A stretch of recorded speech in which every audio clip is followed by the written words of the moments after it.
Okay. Is that Packy Vanavins? Yeah. Nice. Yeah, he I must think be he lives there in Georgia, roughing. so. Oh hell yeah! I was about to say who's Harry McBeardo over there, but not that I recognize Yeah, any. he's being Tom's able today. Nice. All right. Well, we are live now. All right. Cool. Man, Yeah. I don't know why Uh, looking at this angle of these dudes just reminded me of like whenever the Cowboy Cup was streaming, it was oh gosh, Bruce and Lori. And Lori just kind of went off on a tangent. She just kind of like stopped for a second and goes, Bruce, I want to talk to you about men's butts. And he was like, Yeah. Caught him off guard, didn't it? Bruce must not have been studied up on sumo kaboom lore. Should have known that one was coming, right? Oh man. Yeah, Sabrina's designing a sumo butts drive me nuts shirt. Oh, Beautiful. That's a good one. I like that. I've been trying to come up with one for sumo is my coffee mm. because that's literally what I do in the mornings to wake up. I actually have a oh gosh, it's a sticker on my base that says like coffee then sumo. Oh, I am of the same philosophy. Oh man. And I have my handy dandy Ursula coffee mug. Matt, we got to get one of these on your base. Ooh, oh yeah, yes. a little Grand Sumo breakdown. I still need to go buy a shirt. As soon as I have money, Jake, I promise I will buy your new 4 or 5 XL shirts. Unbelievable. It's been like a year that we've been hanging out, Caleb. No, Well, what we need merchandise too. you don't need to Like, feel bad about not buying one of my shirts yet. You need to feel bad that you haven't been able to get me one of your shirts yet. oh yeah, we got brand new ones now, so I'm excited about that. Yeah. Property of Mighty Eagle, but yeah, no, we need some Sake and Sumo shirts. I also need some Sumo Punk shirts. We need the Sumo Punx and Sake and Sumo need to start merchandising like Grand Sumo Breakdown does. Mm. Now we just have that one Hakuho black metal shirt, but we're gonna have a couple of more very shortly. It's gonna be cool. Oh, sweet. Looks like we already got Angel and Kyle in the chat here. Oh, Okay, nice. awesome. Hi guys. Two guys that were at this one last year, if I remember That's right. true. I was hoping to see Kyle win some matches, especially after he was all like, I don't know if y'all saw the video. He was all like, "Yeah, my goal is to win worlds," and I'm like, "Go Kyle!" Some random guy on the street Yeah. that was interviewing him. Oh yeah, I do sumo. I want to win worlds. Oh, we got Honu Sumo in the chat. Mekan, you still in Japan?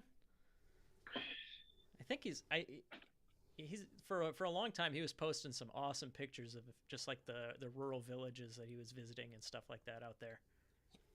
Hell yeah. That's really cool. Yeah. I've always kind of wanted to go and harass rural Japan. Eat all of the seaweed. So yeah, by the way, we are just doing a seminar on the rules and stuff. I'm sure most of you guys in the stream here know the basics, but we do have Packy Ben Evans. Caleb, is Packy a black belt? I'm not sure. Let me I don't- find out real quick. I don't I remember. think he is. I'm pretty think sure- he is part of the Dawn, Yeah, but I have a list. So he's one of the more experienced guys down there in the southeast. He's based out of Georgia. Had been wrestling a long time. But yeah, he was down here for the previous Iron Belly, doing refereeing as well. But yeah, we're just doing a seminar to make sure that we got the rules down. In sumo wrestling, you win by pushing your opponent out of the ring or making them touch the ground with anything other than the bottoms of their feet. to answer your question, yeah, he is a Shodan. There you go. That's what I thought. And I am here. My wife is out of town, and I'm dog sitting, so we're gonna get a lot of that in the background. Yes, and we're gonna also get some meows from my house too, because my cats are pissed that I'm not letting them into my room. Yeah. If I close the door, they'll bark that the door is closed. But if I open the door, they'll bark just because. So yeah, we're in a similar boat there. Yeah, we're babysitting Furiosa. She's a very ornery German Shepherd. She's a trash digger. She's Oh no. Digging into everything, and she sheds everywhere. But I love her so much. And the cats are pissed. The cats are very pissed. They normally have the house to themselves, don't they? Well, Sindel is the boss. She bosses around the dog like all the time. Bats at her, hisses at, picks on her. So like Furiosa's trying to get to her food bowl, and Sindel's just. Wow, what a jerk! I know. She's 13. She's a cranky old lady. Yeah. Yeah, I got a cranky old boy over here. Always sits in the window when I'm trying to record, but he's at least not the one that knocks shit off the counter when I'm not entertaining him. So we might be okay. We'll see. There's plenty of shit to knock off counters in here, so yeah. I'll take that. We have a cat that vomits when we're not entertaining her. Yeah, for attention, right? Yeah, for attention. You just throw up someplace and be like, "Hey, this is what y'all get. Y'all deserve this." No, we don't. You could have been over We here have petting me. lives. Oh man. Well, I don't know why we love animals so much, but we do. I'd rather hang out with them than like the people that I normally have to hang out with during the day. So. Are you talking about the rest of your Grand Sumo boys? No. That would have been funny. Maybe. No, I get it. No, animals are amazing. They're freaking amazing. Yeah. Oh man, yeah. We got a young golden retriever here that is just the happiest thing in the world, except for when we're messing with my equipment over here. Get out here. There we go. But yeah, no. This house here, I'm fortunate enough to have space for way too many animals, but I have to watch all of them today because my wife is out of town and we're dog sitting. So yeah, it's gonna be an adventure. I think we're gonna have some fun though. What do you know the name of the brewery we're at here? Yeah, 1010 Brewery in Orlando. 1010 Brewery.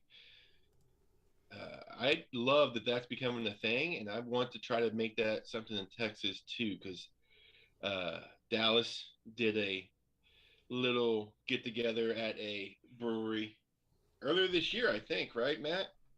Wait, what's up? Sorry. Oh, are you talking about the brewery that we did it was Rollertown Brewery. Rollertown Brewery. That was fun. I think Grand Rapids did one too at a brewery. I'm like, this should be a thing. It should be brewery and sumo. Yeah, their October one is going to be at a brewery. Their previous one was at like a Japan cultural festival kind of thing. Oh yeah, it was like a Japan Fest thing. So yeah, their next one is the Beer City Open. Am I correct? Yes. Yeah, and I'm actually going to be traveling out to that one. Couldn't make it out to Florida just because that's pretty far, but Grand Rapids is a lot closer to Des Moines than I thought, so I'm actually driving to that. That's awesome. It's not close to me. I looked it up because I really wanted to go. It's 20 hours for me driving, and at least $450 flight. So I'm probably not going to make it. Yeah, the only way that I can even make it with the driving is we're meeting up with a couple people. We got Chicago, we got some Minnesota guys making a Midwest road trip out of it. But there's all this stuff going on in Texas and California and Florida, and we're just thinking the Midwest. We got to stick together, Yeah. Well, to rival us, y'all have to put multiple states together. Yeah, exactly. Y'all just ain't us. That's just a fact. But yeah, so you'll have like Lone Star Sumo and Florida Sumo and California Sumo, and then Midwest. There's like a bunch of us. We'll just get together. Yeah, exactly. From like the Dakotas over to Pennsylvania, that is one more state worth of sumo. Though I'm still hoping for a Grand Sumo breakdowns like like sumo tournament up there in Iowa. That's what I would like. Yeah, I'm gonna keep pushing that on you guys because I think that'd be cool as heck. I'm really hoping it happens someday. I need a good rhyme, like, the rumble in the jungle or something, but something to do with like cornfields, right? There's got to be a rhyme there. There's got to be a rhyme or something clever in there. Oh, something about the. What's that? Sabrina said the scorn of the corn. Yeah, there you go. Okay, better than anything I have so far. And I still think the winner of y'all's open weight should get like a wrestling style championship belt. Yeah, I don't know why that works for you guys, but it does. It would work so well for you guys. That'd be freaking awesome. Oh, If man. Florida can have their swords, we'll have the championship. Yeah, yeah, the swords. I got to bring that up. The winners of each of the divisions today here in the Florida tournament, they get swords as part of their prize. Like and they're gonna try and get pictures. I think like the banners that they hang from the roof in Pro Sumo with the Yokozunas looking all badass with their winnings, and they're holding their sword. And the guys down in Florida were like, yes, let's do that. That's badass. So It's a smart idea. yeah. But yeah, as they're wrapping up their rules meeting here, I guess just a quick overview of the day. We're going to be doing lightweight first. We have 7 competitors in lightweight. Then just the way that it shook out, we're skipping from there to heavyweight, where we have 5 competitors. After that, we have 2 open weight divisions. Not sure exactly which one we'll do first. It kind of depends on the day. Just see how it goes. But there's going to be just a regular open weight with everybody who wants to compete. But something that they started last year that they are continuing this year is a novice open weight. So if you have like less experience, you haven't been around that long, you want to just get a chance to get some more ring time, they have this novice open weight just to give everybody a chance to at least get a couple more matches, for traveling this far, for showing up at the tournament. You want to make sure you're getting your money's worth, right? So they have a novice division. Tired of getting your butt kicked by Cornelius. So. Exactly. If you've been thrown on your butt by Cornelius all day and you're like, you know what, I just need a couple more matches to make this worthwhile, then you got your novice open weight. It is a brilliant idea. I know a lot of sumo tournaments have tried to do it, but I think Iron Belly's the first one that actually pulled it off their last tournament. So I'm happy they're doing it. Mm-hmm. Also, we should mention that we are here at the Iron Belly Sumo Tournament. I don't think we've mentioned that yet. We just said we were live and we just kept talking. That's probably going to happen more than once here because, as sumo wrestling podcasters that, I think at least to some extent kind of like each other, we kind of go off, we kind of get distracted, don't we? Tangents. We go off on tangents. It'll happen. We are here at the Iron Belly Sumo Tournament down in Florida, in Orlando, Florida. It's exciting. This is their second one, and the first one was exciting as heck. I couldn't hear what was going on in the first one, but I watched you and Mac do the reporting of that. What was that like? That was y'all's first time doing that kind of announcing, wasn't it? Yeah, and it was the first time putting on a tournament for the guys in Florida, so it was a learning experience all around, but we had a lot of fun. And being able to do stuff remotely like this is cool, just because, as we always say, like, travel is the number one thing that stops us and stops you guys from being at every tournament, right? Yes, I would be every one if I could afford to get there. Mm-hmm. That is true. And sometimes you just can't make it, so we just want to make sure that there's a streaming setup going, so that everybody can watch, so that we can, we can be involved even if you can't travel for this one. And I don't know about you guys, but the World Games seems a million years ago already, and I've been dying for some more amateur sumo, and I'm really psyched for it. I really wish both you guys had been there at the World Sumos, because honest to gosh, it was so exciting to see that stuff live. Oh yeah, I bet. You think the Egyptian thing was crazy watching on television, being in there where the crowd started screaming Egypt over and over again? Yeah, it was just intense. Oh man, that was wild. I have never seen anything like that in amateur sports, particularly amateur sports. I've seen like some crazy soccer riots, but but that was something. The closest thing I can think of, because I compared it to it, was a few years ago. I think it was Olympics or maybe something else, but I'm pretty sure it was Olympics. A Mongolian guy should have won wrestling, but they took some points away for some BS reason at the end, and the coaches went crazy and started taking off all their clothes right there in front of everybody, down to their underwear. If you haven't seen it, it's brilliant. It's one of the funniest things I've ever seen in my entire life. I don't know what they thought they were going to accomplish by getting down to their underwear while screaming at the judges, but they were there. It was great. I'm gonna start doing that. Like the next time someone just really frustrates me and pisses me off, I'm just gonna start getting naked. Shirt off, pants off, and be like, "What?" You know what I think of that? Like, what are you gonna like do? Randy from South Park. What Yeah. are you gonna do? I know I don't have a shirt on. What are you gonna do? I thought this was America.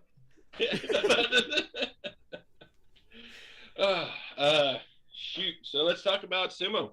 That's a good thing. What's all this keeping us on task here, Caleb? I'm trying. Yeah, so we did just get a message that they're looking to they're wrapping up the rules soon, but because we do have a handful of people that this will be their first time competing, we want to make sure that everybody is on the same page, everybody understands exactly what we're doing and the format. But we are going to start seeing some. Sorry, go ahead, Caleb. For anybody new, the rules are pretty simple. There's a lot of little things like most sports, but the main thing you're going to be looking for in sumo is if you go out of the ring or if anything besides the soles of your feet touch the mat, you're done. That's it. There's no point system like in other combat sports. That's it. So at least that part's easy.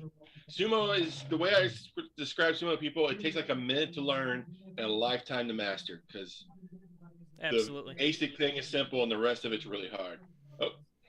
Yeah, so this is this guy in front of us. This is Karinga Conway. He is the he's in charge of the gym in Orlando there. Cornelius will point him out too. He's the other coach of Ironwave Sumo. But they have two different locations just because they're quite a ways apart. But he's the guy hosting this tournament, so he's just getting us started. I'm not sure he's wrestling today, actually. Really? He normally wrestles at middleweight, sometimes light heavyweight, but we just because of the number and the size of the competitors that showed up for this tournament, we're just doing the light and the heavyweight. So I don't know. Maybe he'll do open weight or something. But yeah, if we get lucky, he'll be an open. That'll be fun. Yeah. He's a great guy to wrestle. The one time I wrestled in his first tournament, he beat me in open weight. Oh, yeah? I underestimated him because he was smaller and he hadn't wrestled much before, and he got underneath me and pushed me out, and I was like surprised. Yeah, there's Cornelius. That's Cornelius over there on the left. He's one of the guys that is all sorts of these guys can trace their sumo roots back to Corny. He's one of those guys that's just like a nexus for everybody. He wants to get everybody in there and show everybody how it's done and get people interested. So why don't we turn off our cameras here just so that we can make sure that we're getting as good a signal as possible. That'll hopefully help our little bit of a jumpy stream there. But looks like we may be doing a demo match or something first because we got Cornelius on the left there, and then also from Ironwave Sumo, we have Tyler Vinot over on the left or on the right.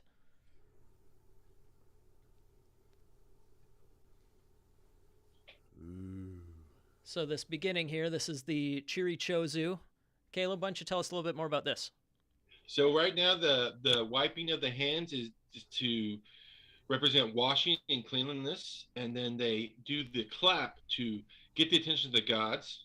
And then when they open their hands, it's supposed to be like a prayer for asking for a good match and for no injuries. And then when they raise their hands, that's to show that neither have any weapons. Gotcha. So we go through that ritual before every match. Then we start out here, and the Gyoji, the referee, will say go as soon as all four fists are on the dohyo, on the sumo ring. Oof. One difference you might see here is in professional sumo, they just go. As soon as everybody has their fists down, they just go. But in amateur sumo, we have to wait for the referee to tell them. Yeah, in the pros, it's like they're trying to synchronize their breathing. They're trying to, get in tune with each other, and then it's supposed to start by mutual consent. But in the amateurs, we just got to let them tell us. Yeah, well, with the amateurs, we don't get as much practice, obviously, as professionals do. So they add the going at the ref's call so that there was a lot less false starts. There used to be a lot in amateurs before they started that. They added that rule in. I gotcha. The thing they do after the beginning is called the tacha. Is the initial charge. It is the most exciting part for most sumo matches because it is a big collision, like linemen in American football, just hitting each other. Mm-hmm. Uh, it also can be tricky for smaller guys who jump out the way. It is the thing. If you win the tachi, you're probably going to win about 70% of the time. That is how important that opening move is. Yeah, that gets you like that's where you get your first try to get an advantageous position, get lower than your opponent, and from there, yeah, you said like 70% of the time you'd expect like 2 out of 3 matches roughly are decided in that first second. Yeah, yeah. 2 out of 3, maybe 3 out of 4. It's very often where that gets you in a position because if you push your guy back, you have more room. If you get your hands in the position that you want against him, or if you block him, it's all about that opening move. It's like setting your pawns up in chess. Setting your pawns up in chess is a huge part of the rest of the whole game. Anyone who's ever played chess before, Sure. so that is what tachi is in sumo. Yeah, so once we see guys going full speed, we'll probably see a lot more of that. But there's also one thing you might see is most matches will go roughly one of two ways. We can either have like grappling or pushing are kind of like the two when you boil it down to like its simplest form. Those are like the two main ways that sumo matches go. Matt, as a wrestler yourself, what kind of wrestling do you prefer to do? Me, I'm very much stuck on the belt style because I just feel like if I could control the center of gravity, then I could control them a little bit better. Drive them out. I like to do pushing. I like to do driving. I really would like to incorporate some more like actual judo style throws and a few other kinds of like takedowns. So I've been watching a little bit of Greco-Roman to see kind of like how they do takedowns. So I want to incorporate some heaviness into my style. I keep hearing from folks that I should do pushing thrusting, but I'm not sure if I have the arm, shoulder, and back power for it just yet. But I'm gonna work on it. Damn it! I want Sure. to be well rounded, but I really love the grappling aspect. Yeah, I got you. Well, your body might be kind of built for thrusting, but that's part of that's the art and the martial art part of sumo is choosing your style and how you like to wrestle yourself. And it's just important. If you want to grapple, learn it. You're gonna learn better if you do what you like to do. That's just a fact. But me personally, I love the pushing and thrusting aspect, but I actually went over to grappling because I was better on the belt than Yeah. pushing than it was. I'm just really good on the belt. So what are you gonna do? Yeah. Yeah, it's always kind of like my first instinct to go for the belt. But then, seeing guys like Corey Morrison style, well, he'll go for the neck. So I'm like, man, I either got to get ready to take the neck hit or I just got to get the neck before he gets the neck. So there are some aspects about pushing thrusting I really do like. And I think the Nodowa is probably one of my favorite moves to see. The best person Notawa ever is Akibono. So if you can watch some old Akibono footage, Ooh. that would help a lot. And he's like you, a giant man. He's a giant man. He was 6'8". He was huge. But that's what he did. He put out those big long arms in front of him. He gets somebody in the neck and pushed him up, and then pushed him out. Yeah, I got these big old long orangutan like obby arms, but I just got to That's get true. better at wielding them.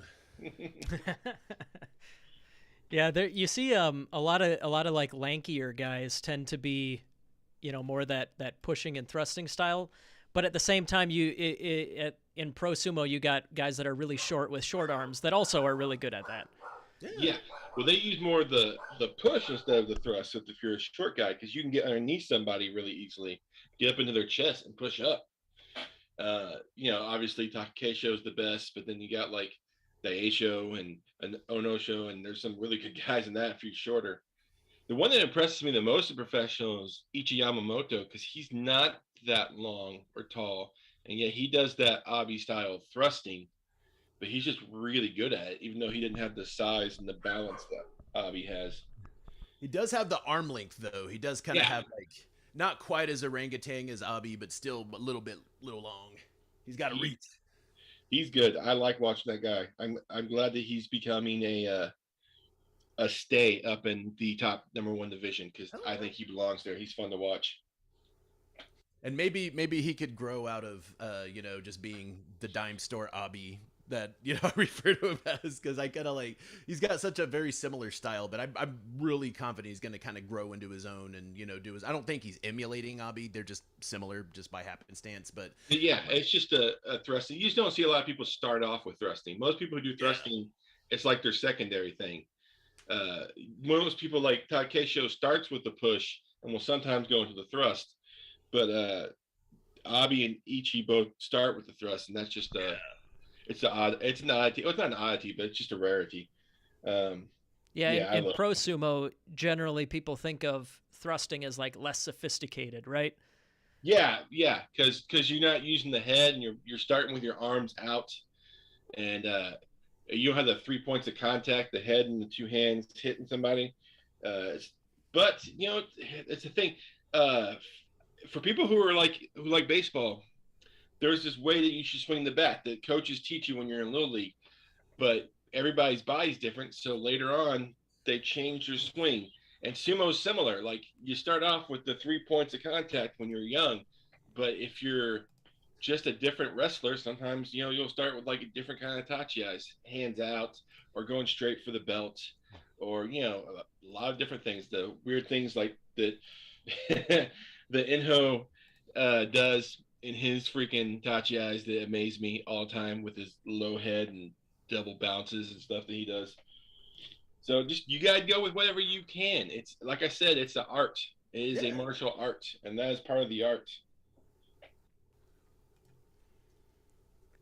Yeah, there's a lot of stuff you can take from Enho, but you certainly couldn't take very much as far as like trends of like how you should wrestle. No, I don't know how he does half the things he does. He's very much, if we could describe his style or compare it to like a visual artist, I would say he's kind of like a Jackson Pollock kind of style, just kind of like blah, Oh yeah, blah. He just his attacks are just so like wild, just kind of seemingly coming out of left field. I just love that style. It sucks that it seems like a lot of people have kind of figured out kind of like his moves and his rhythm and stuff. I really hope he could shake it up and get back to the upper division. That'd be awesome. that'd be nice. I think his size is always gonna be a problem, and I'm not talking about beating people because of his size, but it's easy when you're smaller to get injured. Yeah. It's the same thing with really big guys like Takesho and Terno Fuji, where their knees are Ichinojo. going to have, yeah, where their knees are going to be issues and their back's going to be issues. But little guys, like their arms get messed up a lot. And when you're average, I'm not average. None of the sumo guys are average size. Yeah, an average size sumo wrestler is like 400 pounds. Like those guys seem to be okay. The guys who are like around 330, they seem to be mostly all right. But the smaller and the bigger guys, their bodies usually get messed up, and that's going to be an issue with him. Because every time he gets to the top of Jirio and thinks he can get in there, he hurts something and then he drops back down. There we go. There's a little bit of audio from the site here. I think so. This guy in front here, this is Packy, who we mentioned before, but I think he's just talking to the crowd there, letting them know some more of the rules, what to watch for, and stuff like that. Yeah, there we go. There's one of our wrestlers. So we might be getting started with lightweight here. One other thing to watch for is you see that's Eric Sykes there in the back sitting down. We generally have four either wrestlers, coaches, or something like that who will be sitting in the corners as extra judges. So normally it's the main referee, the guy who is standing in the ring with the wrestlers, who determines the winner. But if there's any questions about it or any if it's a really close call, they got other people with other viewpoints that can step in and talk about it, and they can discuss who they think actually won, just to make sure. Which is very helpful because I've never been to a tournament that didn't have a few close calls. Oh yeah. We're definitely going to need some input from those guys for sure. But those calls are. Someone always gets angry. That's just a fact. Yeah. Someone always feels like they were cheated. Everyone screams at the umpire. Everybody screams at the umpire. And the other thing that's an option for those referees, if they can't make a decision or if it was too close, they can also call a rematch. So keep an eye out for that.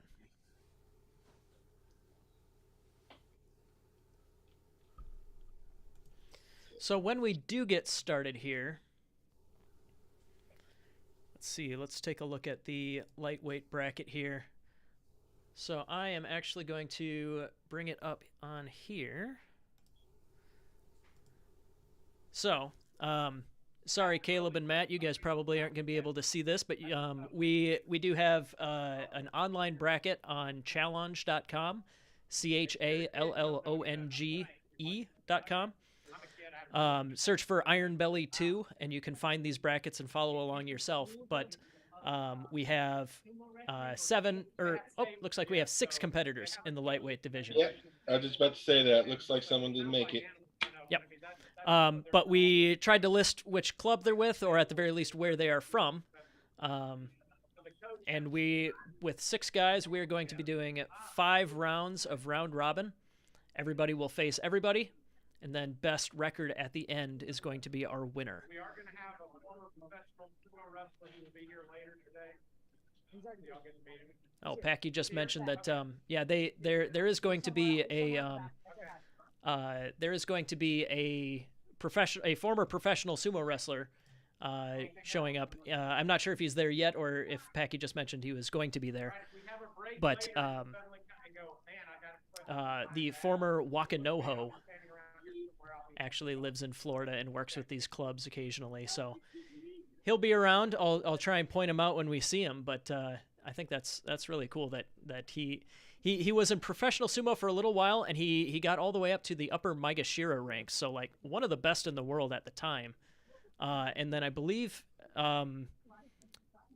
Caleb, do you remember was he one of the guys that got kicked out of sumo? Yeah, I believe it was one of the weed incidents. Ah, that's right. Here we go. I'm bringing up my the 5th member of the GSB podcast, as I always refer to it, Wikipedia. Yeah, Soslan. That's right. That's his name. He's Russian. And yes, Japan has even stricter, if you can believe it, rules on marijuana than. They're hard. Yeah, than the U.S. does. So basically, any incident involving marijuana is a big deal. So that's how his professional sumo career ended officially. But now he's in Florida, helping raise up some of these young Florida sumo wrestlers, and I for one am very, very happy to see him there, because there's some young guys that have definitely benefited from having him down there in Florida. Yeah, I've seen some of the pictures and videos from the training camps that they had down there, with Soslan. Like I saw whenever they made like that backyard dojo, and then it was him and Jordan Sykes, just going out. I'd never seen Jordan Sykes just get manhandled like that. It was wild. Yeah, but I mean, it would take a former pro. Yeah, Jordan is one of the top prospects we've got, I think, in amateur sumo in the U.S. here. Oh, yeah. He's what is he, like 17 now? He's 17 now, I believe. At 16, he got 3rd place in nationals. Mm-hmm. He's up there, in my opinion, with Kyle. Oh yeah. I think 22, maybe 23 at this point. Who just are? If they stick with it, they're gonna kill people in sumo. It's gonna be fun to watch. Yeah, Kyle. That's Kyle Ferreter out of Colorado, but Sumo Nomad. Yeah, he actually last year at nationals he won the open weight division. Yeah, he won the open weight. Jordan got 3rd place in the heavyweight. It was cool. It was cool. And Jordan even beat that day he beat Jose Galindo, who is, in my opinion, right now the best sumo wrestler in the United States. Oh, yeah. And he beat him that day. It was like watching. It was watching like someone beat a Yokozuna. You know, one of the lower ranked guys beat Yokozuna. It was amazing. Oh, here we go. We're getting started. All right, we have Brandon McLeod on the left and Jimmy Nottingham on the right. Brandon is out of Ronin Sumo Club in the Panhandle of Florida. Jimmy Nottingham out of New York. I'm glad to see more sumo wrestlers coming from New York. Yeah, It's been a while coming. All right. Brandon's a tough dude.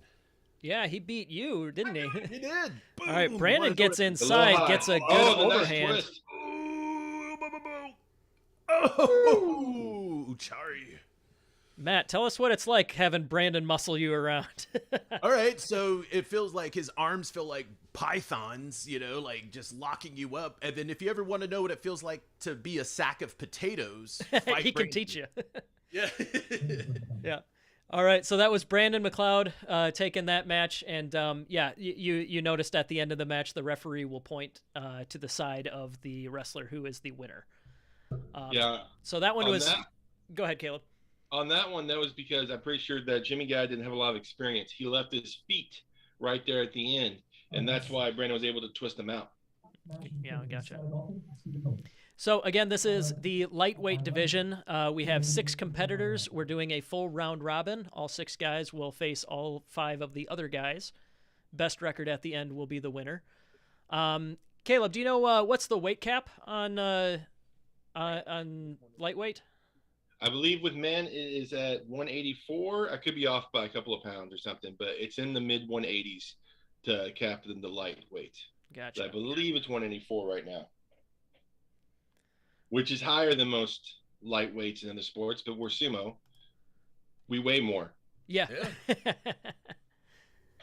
All right, so I believe that we may be I think I had Oscar versus Tyler in the second match. So this one must be Skylar Dawson versus Stephen Coyne.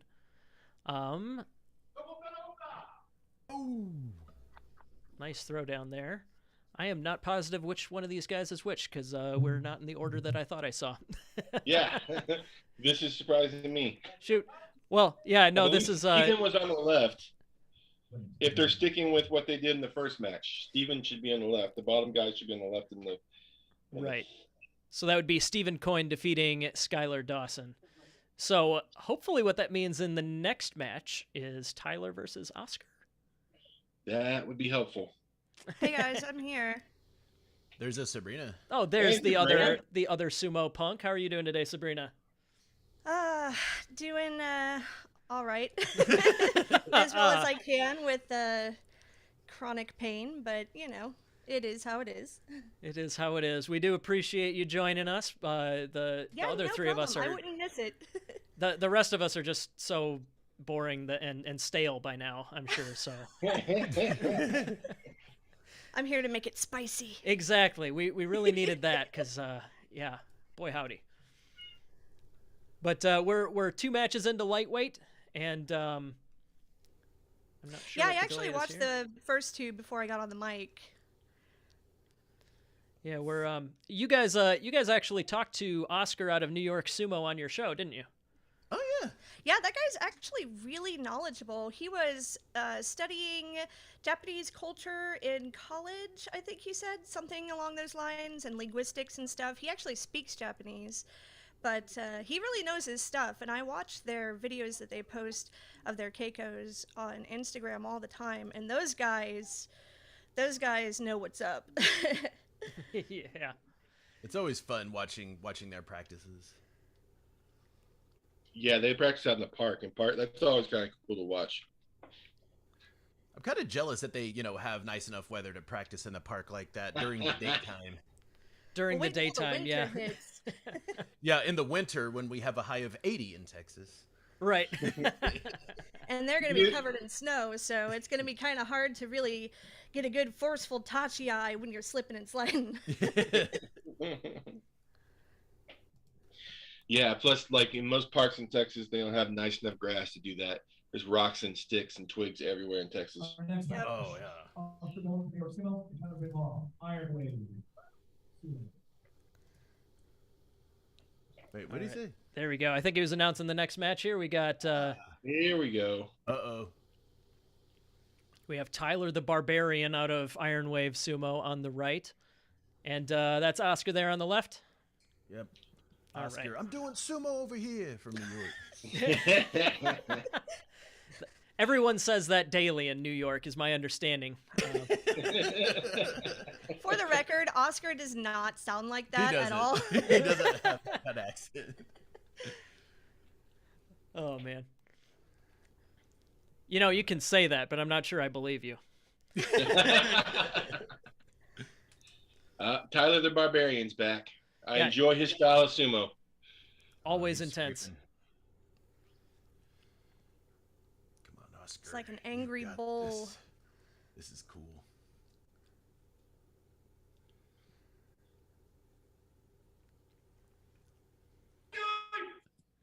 There we go. Oh, Oh, good recovery. yeah. Tyler got the better start, but Oscar defended well.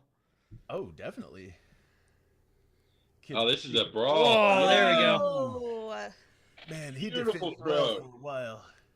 Oh, just brush it off, dude. Brush it off. You're good. Yeah. No, that was a heck of a throw there. Oh, hell Yes. yeah. Yeah, I freaking love watching Tyler wrestle. It's so aggressive. Mhm. I can't get that aggressive in the ring. I wish I could. I don't know how he turns it on and off like that. Yeah. I need to do that. Yeah, I know you two well enough to know that you're not gonna like start a match and like want to kill somebody, are you? No, we're both me and Matt are probably both too nice for sumo, even though we love it. Yeah. I will defeat you with my teddy bear style. Give me a hug. I shall hug you. It's just high-speed hugging. tell me All about right. your cuddle Kamarite. What was that again? All right, so this one we have Jimmy Nottingham on the left and Stephen Coyne on the right, if I'm learning names properly. I think we're doing okay there. So yeah, let's see. I don't know much about either of these guys. I think these are both newcomers. They are. New York and Florida, they're newcomers. This is novice stuff right here, which can be really fun too because they do some crazy stuff sometimes. Yeah, you never know who's got like some Greco or judo in their background or something like that. There we go. So Steven goes a little high, and Yeah. Jimmy uses that to drive him right out. Yeah, Jimmy over there has those long arms. That's gonna be very helpful with his. He likes to go straight for the belt. That's gonna be helpful for that Mhm. because you can get an inside and outside of those long arms. It's easy to control somebody if you got long arms. Yeah, and getting low, that's another thing that is specific to sumo that coming from other sports might be a little bit unnatural, right? A lot of the martial arts, true. Yeah. If you did like things like football or volleyball or shot put and discus, you understand squat and how powerful that is. But if you do, I've seen other martial artists have an issue with it. Judo, kung fu people, they have a hard time staying low. Boxers, because boxers want to bounce on their feet. It's just difficult. All right, next match, Tyler Vinot out of Ironwave Sumo on the left and Skylar Dawson on the right. Skylar's a newcomer. He's from Florida, but not necessarily associated with the club just yet. But we have seen many a time where people will take a swing at sumo and then decide that they need to start their own club or, get assigned to somebody, whoever's close. He's got good size for lightweight. Yeah, very tall.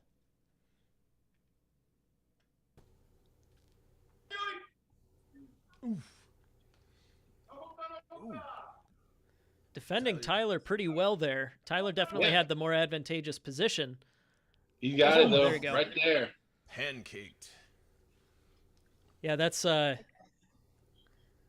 something that you see a lot more in amateur sumo than in pro sumo, where guys will hang on to the last second just in case, because you got a mat to land on. What's the specific Kamarite called? The crush out Kamarite? It depends on what they want to do. They could have just called that Yuri Tayoshi, because it's the same thing except you're falling on them. But there's also a crush out one, which I don't remember the name off the top of my head. So it depends on the expert calling it what they want to call it as. I would have said Yori Taoshi. And there's times too when they don't even really know in the moment, and afterward when they're putting all the scores and everything and the winning Kamarite All right, on the so list, they'll Here they'll we have change it. we got Oscar Dolan on the left, we got Brandon McLeod on the right. I'm very stoked to see this. Ooh. Yeah, Brandon, we actually just had him on our show recently. He and Al out of Ronin Sumo. That was a good. Oh yeah, that was great.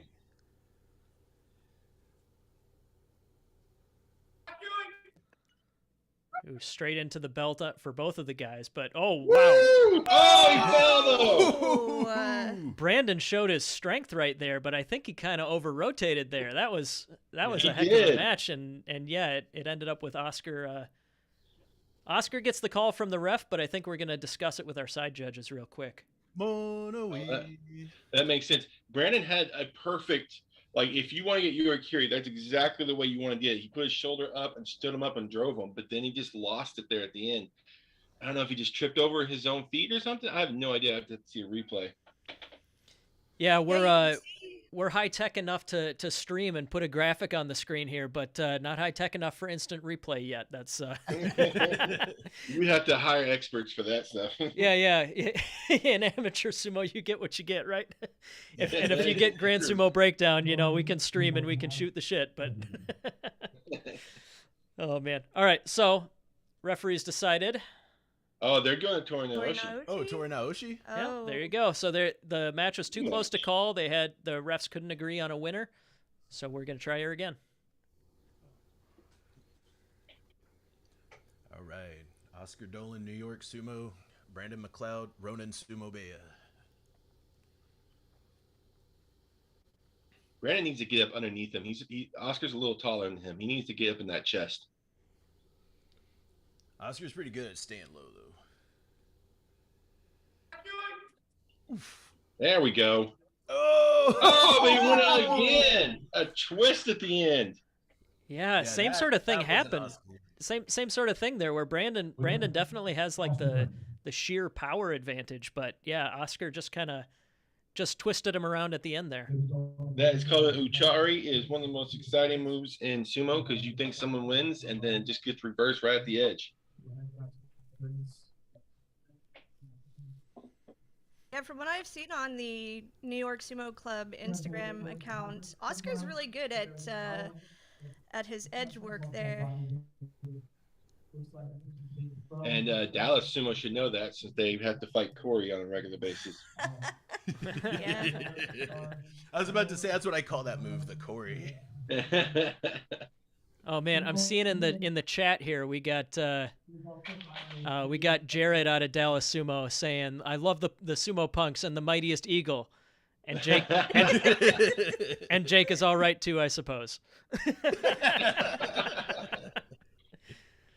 Oh man.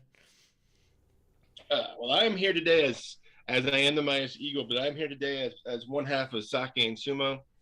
If you have not seen our podcast, you want to, where we just get drunk and talk sumo. It is the best. Yeah, check out the Lone Star Sumo channel on YouTube.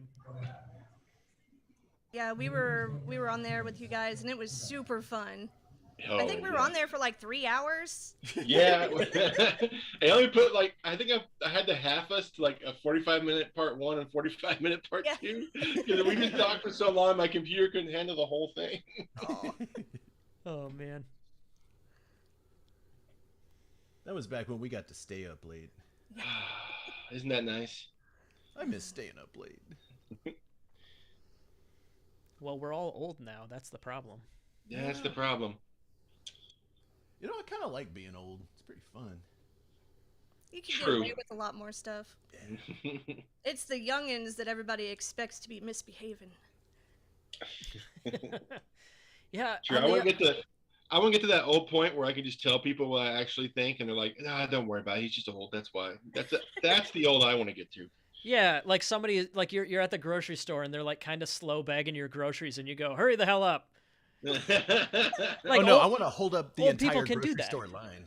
Yeah. You know, they're going to ring up my can of green beans at like 79 cents. I'm saying, it's on sale for 59 cents, and make them go do a price check. That's what I'm going to do. Ugh. I've worked enough service industry jobs to not do that, so I'll leave that up to you, I guess. That's true. As someone who works the service industry, it does suck. It does suck. So what are they doing? Yeah, I don't know. We went through 2 rounds of our 5-round round robin. From what I got right now, Tyler's in the lead with 2 wins. But we're having a pause here before we go on to round 3. 5 rounds, I believe, is what we're doing in the lightweights. Correct. There we go. So here's our bracket so far. I think we're missing one there. I believe Steven beat Skylar in that match earlier. If we know who Steven and Skylar are. Correct. We're not totally sure. But yeah, we've got 3 more rounds coming. So 9 total matches. And yeah, like you said, as we stand right now, Tyler is in the lead with 2 wins. And we have 3 matches left to go for everybody. Here we go. And now here is my troublemaker cat decided to make an appearance. Jumping up on my desk from behind. You can't sneak up on me like that. Okay, let me rephrase. I would prefer you not sneak up on me like that because you clearly can. That was bad phrasing. I'm surprised Furiosa hasn't started barking her head off because of all the weird voices in the living room. Well, me and Jake's voices are just very calming. Yeah. Animals love us. I've heard that, yeah. Oh, my. We should just all release ASMR videos. Yeah. Just shooting the shit, being confused about what's going on in the sumo that we're trying to comment on, and I don't know. And to do it in the whispery, I don't know what Becky's doing right now. Look at Eric Sykes just sitting in the corner. I'm like already falling asleep. You can't do that to me. That's too effective. Oh, I definitely agree with Java Man in the chat. I also want Wakanoho's hat. Yeah. That No, I really like his kimono thing there with the stork on the back. That's really pretty. Yeah, that was awesome. So right now, this is the Florida Sumo. We have the next tournament is the one in Austin, the Constance Cup on Labor Day weekend. Mm-hmm. Yeah, that'll be a blast. Yeah, I think it's going to be a huge one. We have a big heavyweight men's competition. We got some people come out from California, which is exciting because it's close to the U.S. Open, so we don't always get them. And we believe we're going to have a youth division, which is going to be a lot of fun. Awesome. Yeah, that one. And you guys got a former pro coming to that one as well. Yes, they're going to do 2 seminars. The first one is I believe the Saturday before up in Dallas. Yeah, it's going to be the 27th. No, the 28th. Sunday, the 28th. Sunday. So it's on a Sunday. Got it. Yeah, it's going to be Gaga Maru and Amaran Tsakoridze, who's the European champion. Yeah. Very. So I'm going to be stoked about that. Just get my fucking ass kicked all day. Yeah. That's going to start off the week, and then there's going to be a practice on Wednesday with the Austin crew, and I think on Friday there's another seminar with those guys. Yep. Mm-hmm. In Austin, and then Saturday is going to be the tournament. So it's going to be a whole week of fun sumo stuff here in the Central Texas. Yeah, that'll be great, and yeah, that'll be the first time that the Texas crew gets together for a club tournament since the Cowboy Cup, right? Yeah. Hmm. The Cowboy Cup was both fun and torturous at the same time. Blistery. Oh, it was so hot. It was only 107 degrees in the shade. No big deal. Yeah. It was so fun though. I'm addicted to the tournament life now. Yeah. Oh yeah, it is the best. It is the best. By the end of it, I was just dunking my head in like the ice cooler. Just oh my god, that was so hot. And I hear that a couple years ago there was a national tournament that was in similar weather but didn't have a tent. Oh yes, I was at that one. It was in Utah, Salt Lake City. It was the FitCon. It was another FitCon. It was a FitCon thing. It was outdoors. It was. The best way I can describe it is the mat got so hot by the time the heavyweights came up, Roy Sims' feet blistered and some of the skin ripped off. Oh, He had to leave in the middle of the tournament and like leave the tournament and be like, sorry guys. Oh. So that's how hot it was. Like we weren't even doing a cherry chosen on the mat. We were doing it off on the grass, and then we come in and have a match and then like run off. I think that It was was the other so anecdote I heard. It was like, we're not, as soon as you step on the mat, we have to start the match because you can't stand around on there. You can't stand on it. And I remember I had some videos up online and people were like, hey, you need to bow out. And I was like, we were bowing out. We were just doing it off the mat because it was that bad. Yeah. They were throwing water on it every three matches. And it was dry by the time the matches started. Did it just so like hot. sizzle? Yeah, it sizzled and then it was just dry in like a couple of minutes. Just So at doing least it was sumo cool. on a skillet. Damn. Yeah, it was crazy. It was crazy. But I got a third in open weight. I was beat by Kyle and Corny. They got second and first that day. Nice. Hey, so we are starting our third round of the round robin. We have Tyler Vinot on the left and Stephen Coyne on the right. So Tyler coming in at 2-0, Stephen at 1-1. Yeah, this could decide if Tyler gets a win here. He's pretty much guaranteed to be near the top with at least 3 wins out of 5 matches. So Yeah, big one for him. what?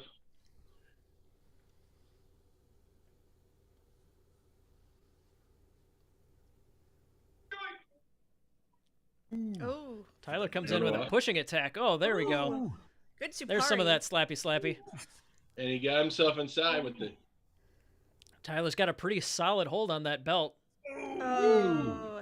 Yeah, there you go. Once he got the low position, he got the head on the chest and everything, and that's all she wrote. Yeah, he just kept swiping away and hitting himself until he can get inside. That aggression of his, it serves him really well. Mm-hmm. And he's got a winning record today. Yep. With that one. 3 wins. That I think that probably guarantees him a spot on the podium. But yeah, he's looking strong. Yeah. I think.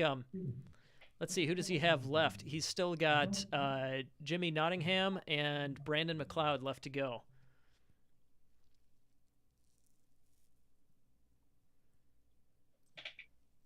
All right, next. Yeah, Brandon. Speaking of Brandon, that's Brandon McLeod out of Ronin Sumo on the left, and Skylar Dawson on the right. Skylar, as we mentioned, another newcomer without a club as of now. But yeah, Brandon, I believe his first tournament was just last year, and he got hooked immediately. He's been traveling all over the country this last year, going to tournaments. Yeah, he was at the Cowboys Cup. Ooh. Oh, there you go. Yeah, Skylar stepped out there as Brandon was pushing him around, it looks like. Brandon needs to control himself a little bit at the edge. He seems to he drives someone to the edge really fast, but then I think he's over being aggressive, and then people turn, and he's getting in trouble. So he needs to kind of have controlled rage by the time he gets to the edge of the Tawara. Yeah. Or it's going to cost him like that last match where he got the loss. Yeah, slowing down just a little bit to use that power advantage that he's got, but use it to contain rather than just to blast out maybe. Yeah, it's where a lot of the professionals and stuff use the hops, not just because it's powerful, but because it's harder to slip out if you're hopping rather than driving. It's harder for someone to turn and slip you out. Gotcha. All right, next matchup, Oscar Dolan out of New York Sumo on the left, and Jimmy Nottingham, also out of New York, but I don't believe the official New York Sumo Club, but that's Jimmy on the right. So we got a battle of New York. Yeah, both of these guys coming in at 1-1. I love how Oscar does the Hoshoryu. Yeah.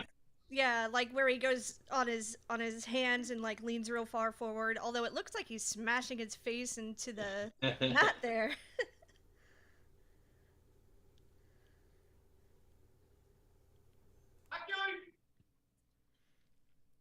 Oh, Jimmy definitely got the better. Wow.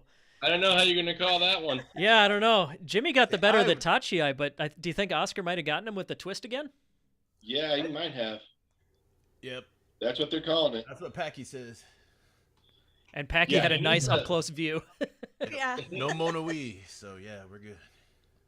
Oscar needs to work on his tachi. He's not taking a step forward. He's hopping forward, and you lose your momentum. That's why you lose the tachi. But man, he's killing it on the edge.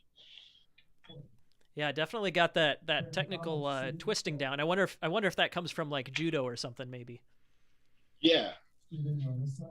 This wrestling style is looking a lot like Corey's did, like early in Corey's career over there in Dallas. It looks a lot like it, so I find that very interesting. Two guys like from different states having very similar styles at the beginning of the career. Oh. Corey Styles definitely evolved. He's gotten a lot more of a wild card these days. It's pretty awesome. He's done a lot more pushing and thrusting in, which I think works really well, especially since he went from middleweight to lightweight. But what you're seeing from Oscar is a lot like what he started as. Yeah. All right, this matchup, we got Steven on the right, Stephen Coyne, and Brandon McLeod on, or excuse me, Steven on the left, Brandon on the right. Oh, there you go. Brandon McLeod. There can only be one. And it is Brandon. Steven almost looked startled when the Goji yelled Hakyoi, like he wasn't really ready. Yeah, and also what he was doing was something that happens sometimes with people who fight shorter people. They try to get low, but they put themselves too low, and the short person takes advantage of it. You gotta, if you're going to get someone much shorter than you, it's okay to be over top of them. Just stay low anyway. Okay, next matchup, it looks like we've got Skylar Dawson on the left, and Oscar Dolan should be on the right. Getting a pointer from the judge there, maybe a rules refresher or something.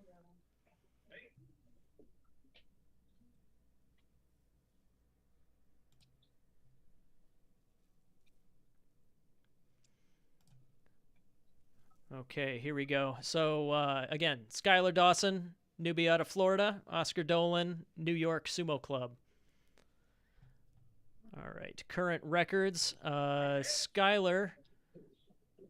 Oops. Looks like our current records aren't updating too quickly. We'll get to that in a minute. Got the match coming up in the meantime. I don't think Skylar's got a win yet. And I think there you go. Oscar's got 2. Oscar's coming in at 2-1.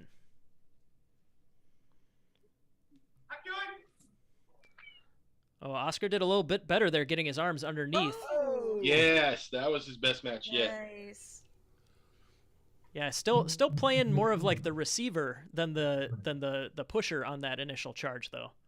Yeah, but some people can do that. Shodai and professional, that's pretty much what he does most of the time. And he's no Zeki, so I mean. Yeah. So it's not like that's a terrible thing. It's just, most people would rather be on the initiative side of things, but. Yes, but some people actually thrive that way. Again, pulling someone from Dallas, Jared Tadlock wrestles like that. He doesn't want to be the aggressor, the hitter most of the time. He wants to absorb and then counter your moves. Right. Some people are better that way. And Oscar has definitely shown the ring sense at the edge to make that style work so far today. Yep. So last match in round 4, we have Jimmy Nottingham out of New York on the left, and we have Tyler Vano out of Ironwave Sumo in Florida on the right. Tyler's still undefeated at 3-0, and Jimmy is at 1-2. Battle of the Beards. They do both have great facial hair. Oh! Ooh, didn't expect that. Oh! Some good balance there. Yeah. There you go. That's how you react to over-aggression. Yes, that's exactly how you do it. You let them get too low, too forward, and you just dodge out the way and pull down. All right, so that means that we have a 3-way tie for first place right now, and it's all going to come down to this last round. So going into the last round robin, Oscar Dolan, Tyler Vano, and Brandon McLeod are all sitting at 3-1. And it looks like, depending on tiebreakers, Jimmy Nottingham might still be in the mix for a podium spot. He's sitting at 2-2. But Stephen Coyne and Skylar Dawson, I don't think are going to be in the running for the podium. But the matchups that we've got coming up, we have Stephen Coyne versus Oscar Dolan. We have Jimmy Nottingham versus Skylar Dawson. And then, that probably the highlight match of this round would be Tyler Vano versus Brandon McLeod as our last match. Yeah. So we'll see what happens there. But in the meantime, that means we'll probably have a playoff more likely. If Oscar wins, then we'll have a playoff on whoever wins versus Tyler and Brandon. Yeah, there you go. If two guys finish 4-1, they'll have to do a rematch for the title. I love the playoffs. Love the playoffs. Yeah, I imagine they'd announce that right away, but give the guys a minute to breathe in between. When you got these, when you're down to, when you're doing a round robin with only a couple guys, or if you're doing, a double elimination and you're getting down to the end or something like that, you got guys that have to wrestle back-to-back matches. So you gotta take a breather every now and then. Round robin is fun because it gets you the most matches for your money when you're doing tournaments, but it can be very exhausting. It is such fast-paced tournaments. Oh, yeah. And again, on the double eliminations, there are times where you sit around for 20, 30 minutes before your next match and you get cold. So, like, there's good and bad things on every way you do a tournament. So yeah. Yeah, when you have a lot of people, double elimination is like, there's no perfect way to do it, but that's probably the least bad way to do it. Would you agree there, Caleb, if you got a big field? It definitely feels the most fair way of doing it, that's for sure. When you have a big field, I prefer round robins if you have enough people, a few enough people to do it, just because it feels like since everybody's facing each other, you get the person who did the best that day. But double elimination on big fields is the most fair because even if you lose, you still got a second chance. There you go. Sure. Yeah, I want to know where these guys got their yukatas. Oh gosh, right? Yeah, there's a great view of Soslans over there. That. Yeah. What did you say that was? You think it's a crane or something? It's a bird. A cockerel. It's a bird. Phoenix, maybe. Yeah. That's badass. It goes very I well it was with like a crane or something. Yeah, it goes very well with the rice farmer hat. Yeah. Oh, is it a rooster with its? Because like the head. Ah, I kind of wish you just stayed turned around so we can find out. Hey, somebody on site, tell him to turn around.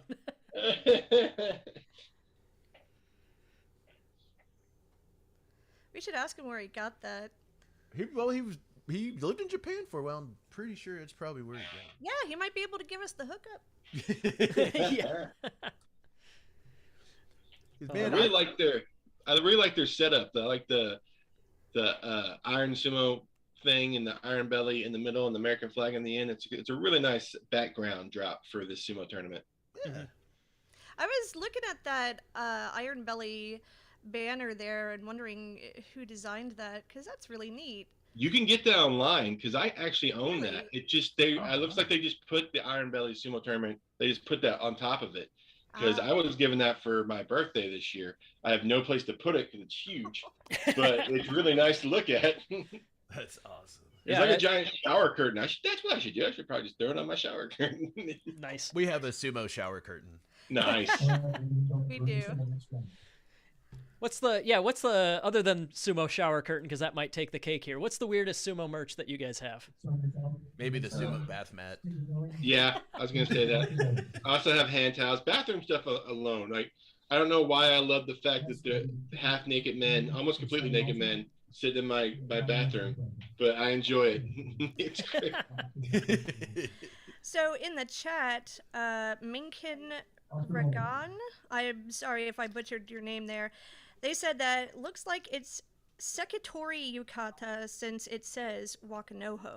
Oh, I didn't catch that. Is that what the kanji on his like below the waist are? That would make sense. Must be. Yeah, it must be.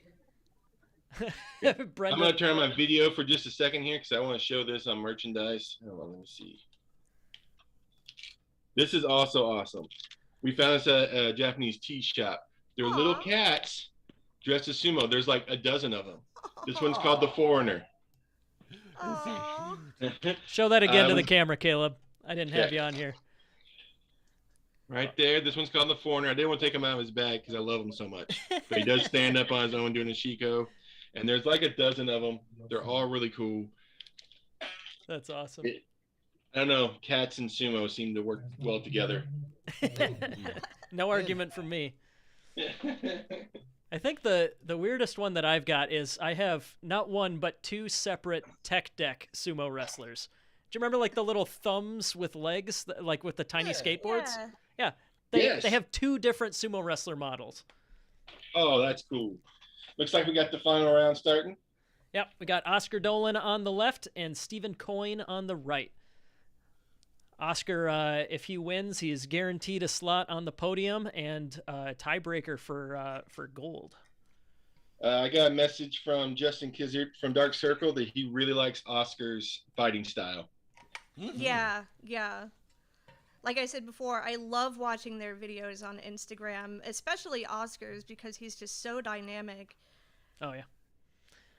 All right, well, here they go. The fists are just about down.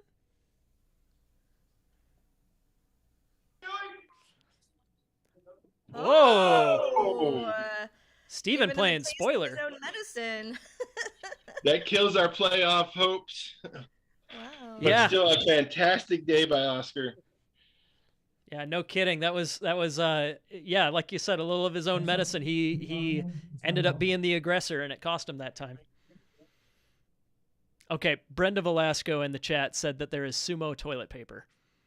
Oh my god. All right, Brenda, you're going to have to send us the link ASAP. Definitely. That's incredible. Okay, next up, Skylar Dawson on the left and Jimmy Nottingham on the right. I hope Skylar gets this one just because I would like him to have a win today because he hasn't gotten one from what I've seen. I'm rooting for the underdog.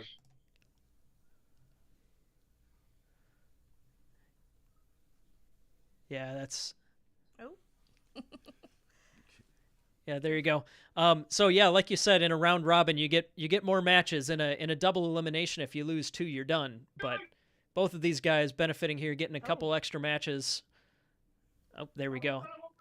Looks like Jimmy has the inside position. Oh, there it is. Yeah, use that inside position to get a solid lift up, and yeah, just escorted Skylar out from there.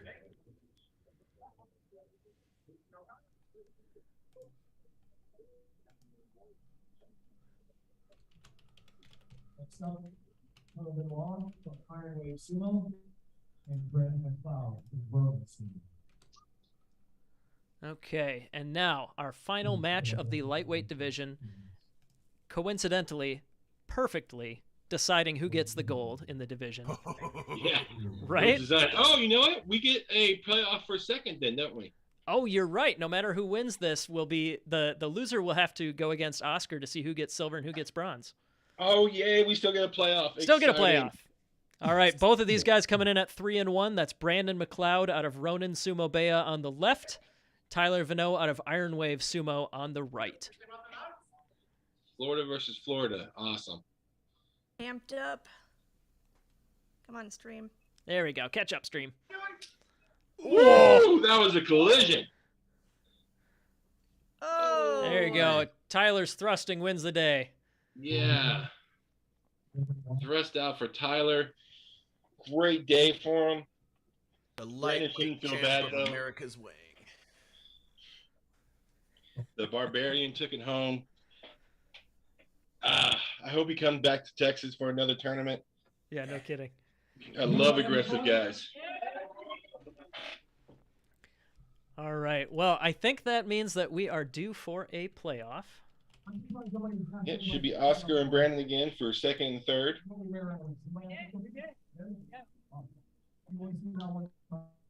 All right. This is the matchup that Oscar took the first one when Brandon had the power advantage but got twisted down. Yeah, and we had the rematch. Yeah. Where the same thing happened again.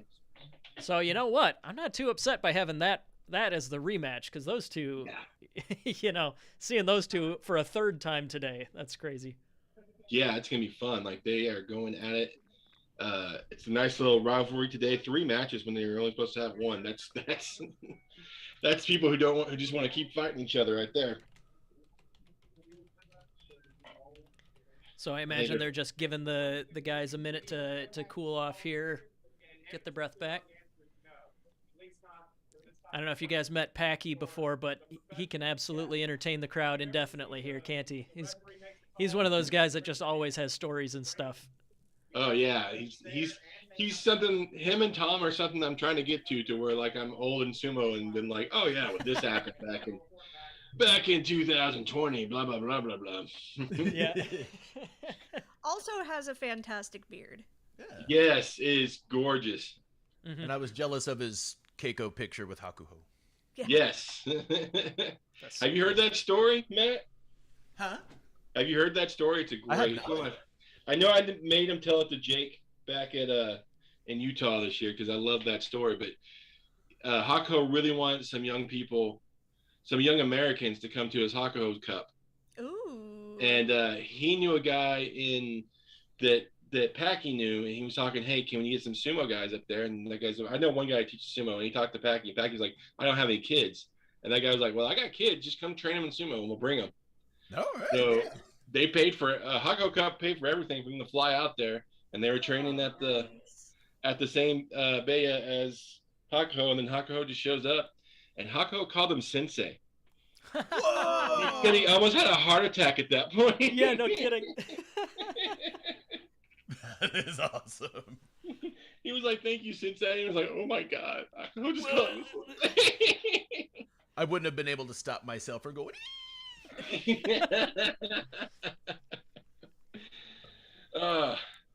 That's a story. That is a story. That's awesome.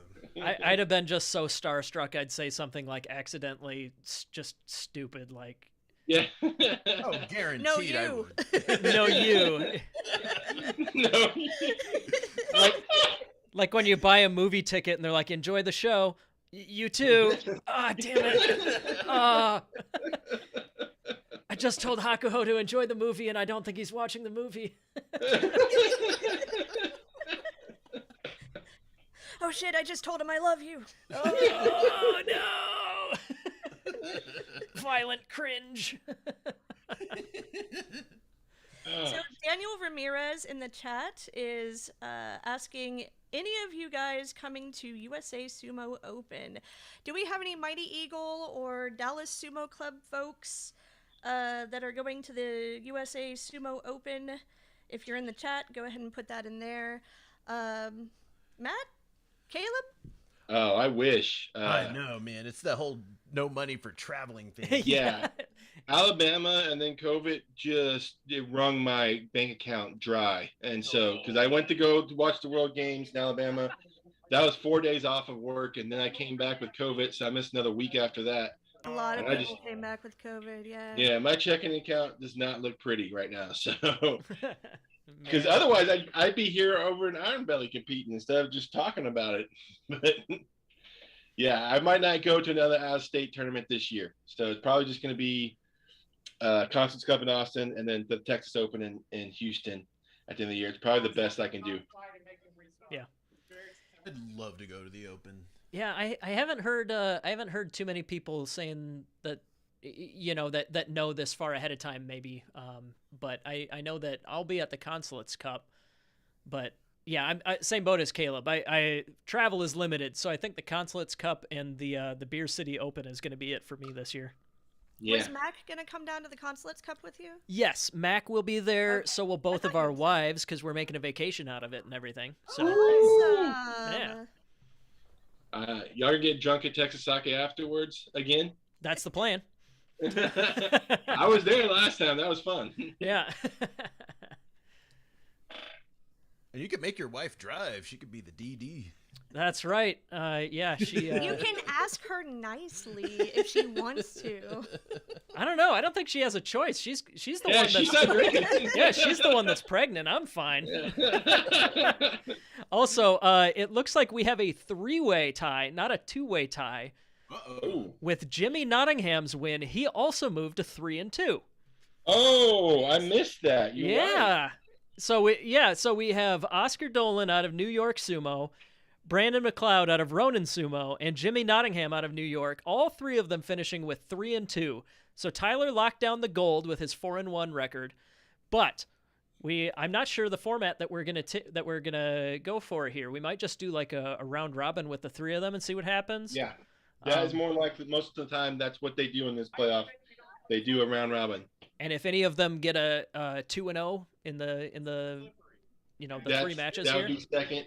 And then usually at the the two guys, if they go 1-1, the other two guys, they'll have like one more match. yeah, that makes sense. If it works out like that. If that will more likely what's going to happen. I don't know. This isn't my tournament. That is just the way I've seen it done before. Yeah. So I think mathematically, if you have 3 guys in a round robin, if one guy goes 2-0, yeah, he gets it. he gets it. But does that mean that is it even possible for the other 2 guys to tie at that point? I think I think the other guys would have to be 1-1 and 0-2 if one guy wins. Oh yeah, 2 you're right. matches. If someone goes 2-0, yeah, that's definitely going to happen. You're correct mathematically. Well done, sir. But it is also possible for them all to go 1-1. This is true. So And we saw something similar in at the women's open, the wins this year, the lightweight, where every single girl got 2 wins, and so they had to do the whole thing over. they basically had to do a second round robin. Yeah. Oh, that was exciting. Guys, for those who don't know, the Wins is a all women's tournament here in the United States. It is exciting. We want to get more women. Right now, we're just getting women from Texas, but we would like to get more women from out of state. We will talk more about it when we have it next year. But ladies, join sumo. Oscar Dolan. Okay, looks like we're calling out. Starting with Brandon on the left.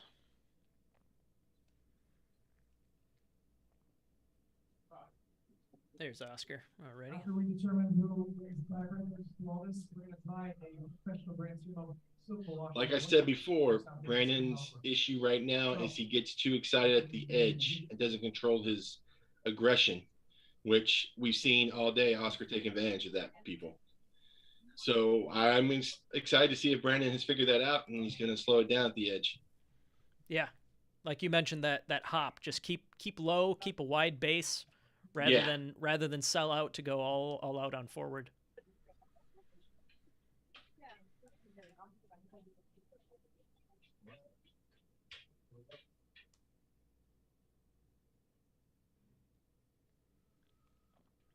Okay, here we go.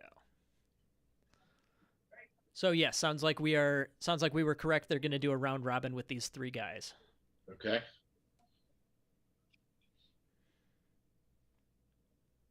The way they do it with in pro sumo, if they got 3 guys that are doing a playoff, they basically just have them just keep going and going and going until somebody wins 2 in a row. Like winner stays in the ring, and then if they win another match, then they just take it. As long as they beat both of the other guys, that's where they decide that's good enough. You are the winner. That's good enough because it's that easy, Jake. It's just that easy. All you got to do. It's people. Oh, here we go.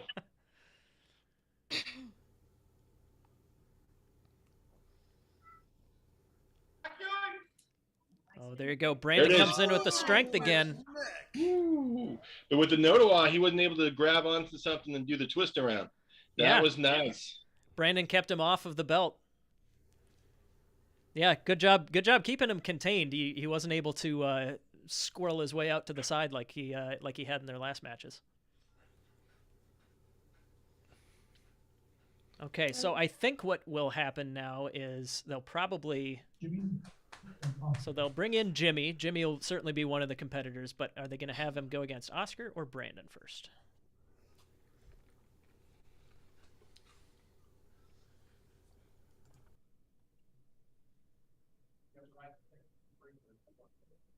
Looks like they're having Oscar on the left and Jimmy on the right.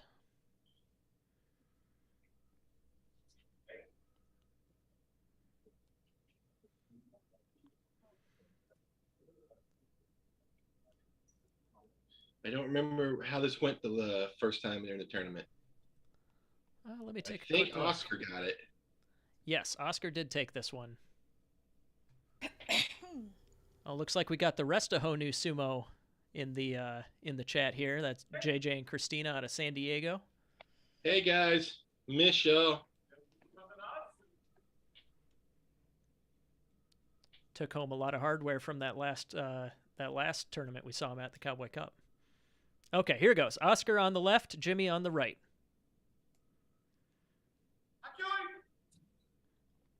Oh, nice little push up, but he didn't follow up.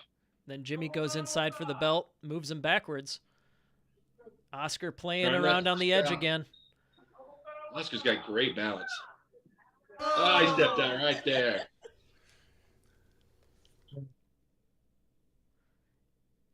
Yeah, they had a fairly neutral position there, but yeah, I think Oscar got a little high again, and that helped Jimmy out.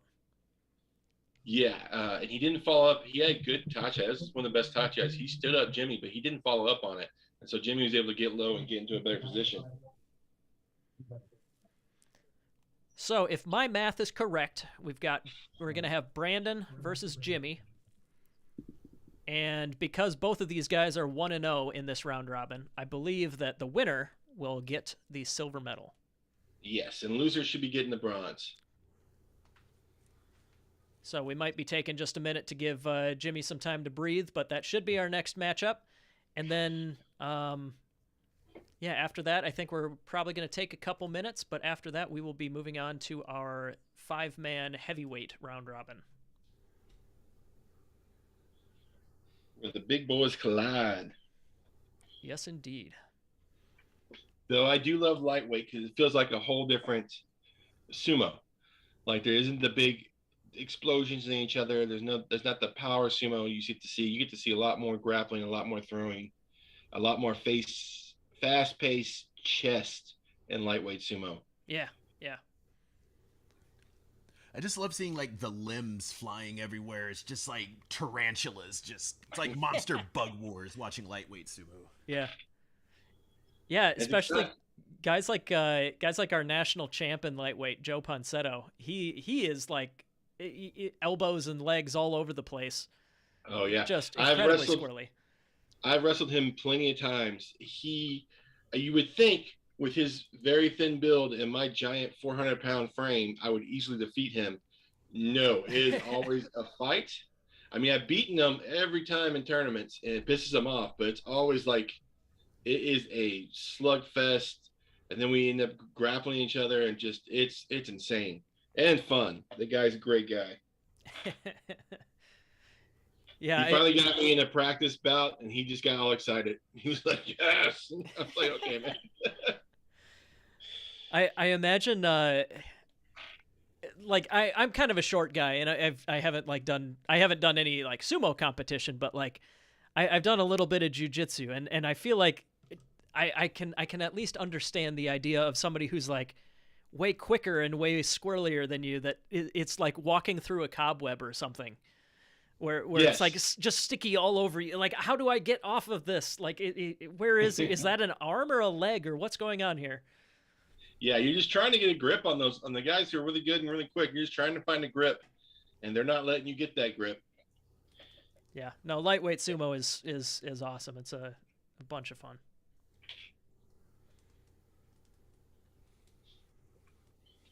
In the chat here, we've got Dark Circle Sumo asking if we can have a minute to recognize Corny's buns. Yes, that, by the way, is Justin Kizzard. He is the second half of Sake&Sumo, and he asked me to let you all know that he is hot for Corny's taco meat. So there you go.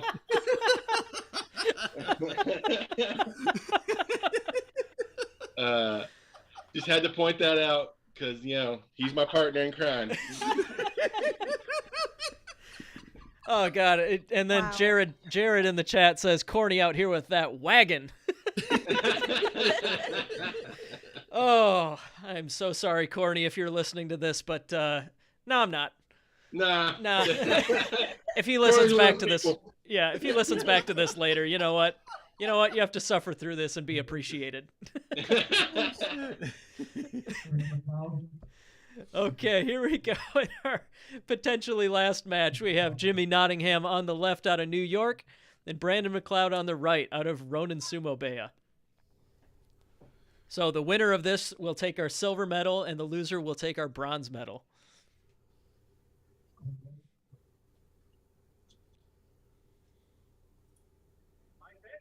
It's hard to build up tension after that last topic. After taco meat, yeah, you're right. Oh, here goes. Oh, he was too high. He was too high on the tachi eye. Yeah, little He was over-aggression better out than of Brandon, and Jimmy redirects him and comes from behind out of that. We were kind of counting him out before this last round. Yeah, he came from behind and got second place. That's impressive when you think about it, because he started off not looking great, and he just found his way back into some good sumo and got the silver. Mm-hmm. Yeah, very cool. That is awfully promising for somebody that's kind of new to the scene here. Yeah, that's like in New York, but not even part of the New York Sumo Club. Just shows up to wrestle. Mm-hmm. I noticed that happened a lot at the Cowboy Cup as well. Like the first few matches that people had, or rather the first matches that people had were more shaky than the second and then the subsequent matches. I think just because people were still kind of getting used to it, because we had a lot of new people there as well. Yeah, that's why I like the round robin probably the best, is because you're going to have a few matches. Mm-hmm. Double elimination works too, but like if your first two matches you're not sure, well then you're gone. But with round robin, you're like, okay, well, I'm facing everybody at least once. I can figure this out. Right. But that was lightweight. Gold for Tyler, silver for Jimmy, bronze for Brandon. Yeah, and with that, Tyler will be walking out of here with a sword. How badass Yes, is he that? is. A bitchin' samurai sword. Man, I really want to just shout out Oscar Dolan's performance today too, because he was pretty badass today, especially for first tournament. Mm-hmm. Yeah. Was this his first? Yeah. Oh, I didn't know that. Yeah, I mean, being in the Northeast, he's got to travel quite a ways for any club tournaments these days. Oh, Yeah. Looks like we're doing a Q&A with Packy. Hopefully somebody in the crowd asks him about the beard. But yeah, so yeah. Somebody in the chat, Java Man, sword? Yeah, you're right. I am also that excited. Yeah, no, hopefully I'm not sure if we'll do it maybe after the weight classes or what, but hopefully hopefully we can get the podium ceremony on the stream here and see these guys unsheathing their prizes. And I do not mean changing out of Mawashis. I had to say it before somebody else did. I know you guys. I knew I was thinking I it. was Sabrina seconds was ahead of you. You're learning. Oh, man. Learning to be quick. I'm spending too much time around the sumo punks, it sounds like. But it sounds like we got about 10 minutes or so until we do the heavyweight, but that will be our next division. They're doing a little bit of rework to the padding there, just to make sure that they have enough padding around the outside of the ring. But yeah, what anything else that we wanted to bring up about lightweight? That was pretty fun, and That was awesome. yeah, 6 guys in a round robin. Everybody got 5 matches plus the tiebreakers and stuff like that. I think that was a great first experience for especially Jimmy getting second place, but for everybody involved. We'll probably get to see a lot of them again because there was a lot of new people in this lightweight tournament, and so I'm pretty sure they're gonna maybe all of them in the novice, because I think all of them are less than 2 years and very few tournaments under their belts. So we might get to see all of them again. Yeah, let me take a look at as of now. I guess I can just bring it up over here. So now up on the screen here, I got the bracket for the novice open weight. We got a couple. Let's see. So Skylar and Jimmy, Steven, Tyler, Oscar, Brandon. Yeah, looks like all of these guys are going to be going for the novice one.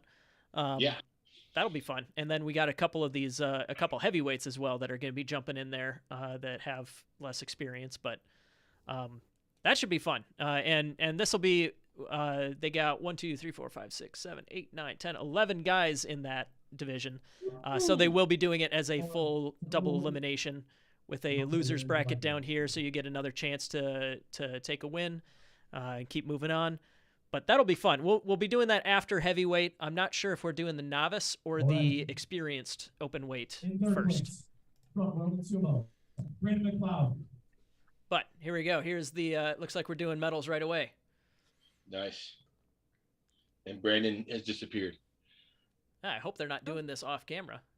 There Come on, Puerto guys. Rico We've got a in the camera chat. right here. he is. He didn't realize he's getting called.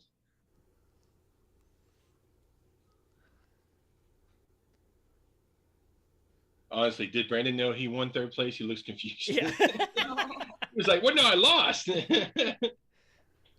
What is this, bronze? I don't want this.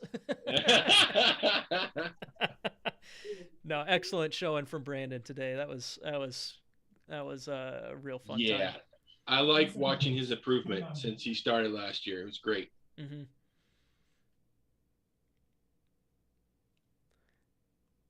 Oh, did they get sword to second place too? Man, maybe we just got too many swords. I was under the impression that there was a sword for each division. I think that's I wonder if they just have some extras because they're not running every division they thought they were going to. Oh, that's a good point. yeah, good point. Well, there you go. There's Tyler that the is- Barbarian, a fitting prize for a barbarian winning his sumo tournament here. Agreed on that. Okay, next up we have the round robin of sword fighting. That is not a double elimination. That is a single elimination. You only get to lose one sword fight. Oh, man. So if I can ask Mike to come over.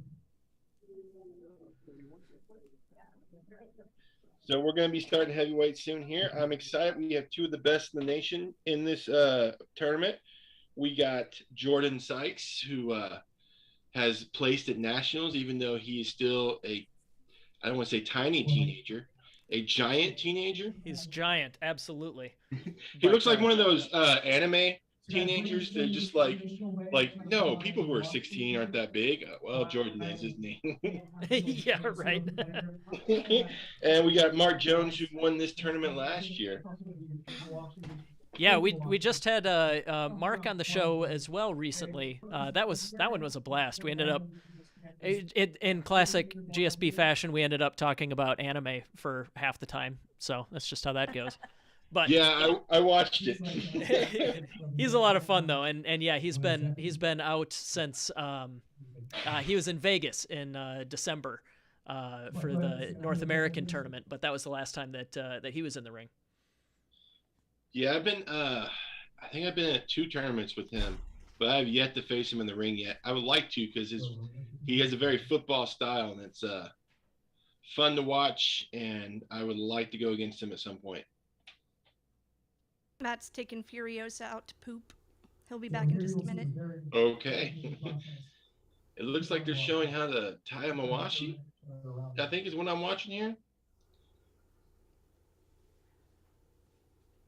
So one of the Dallas Sumo Club guys recently bought his first mawashi, and watching Corey help him fold that thing was It's entertaining, isn't it? anxiety inducing. Yeah, it's apparently a very frustrating process. I remember when Matt got his, we just took a bunch of weights and put it on it. So because over here in San Antonio, Tom Zabel sells his own mawashis. He makes and sells his own mawashis. Oh, really? Yeah, they're cheaper than the Japanese kind, but they work just the same. However, as being part of his club, every few months or so, he brings in a bunch of cut mawashis, and we all get to have fun folding them before he sends them out to people. So, so he sends them pre-folded. yeah, he folds them himself. We have little wooden blocks, and we put them up along in the mats. And before we start the practice, we fold them all down so that it's easier for the person getting it to do what they're supposed to do. Nice.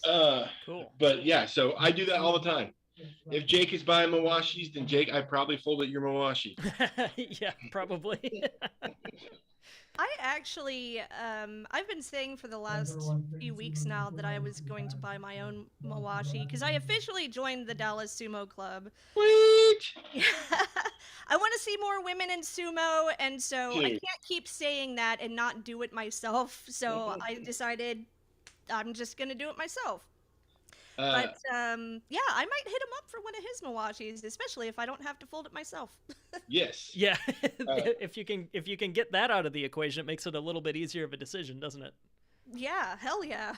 Yeah, they're all white, but if you really want,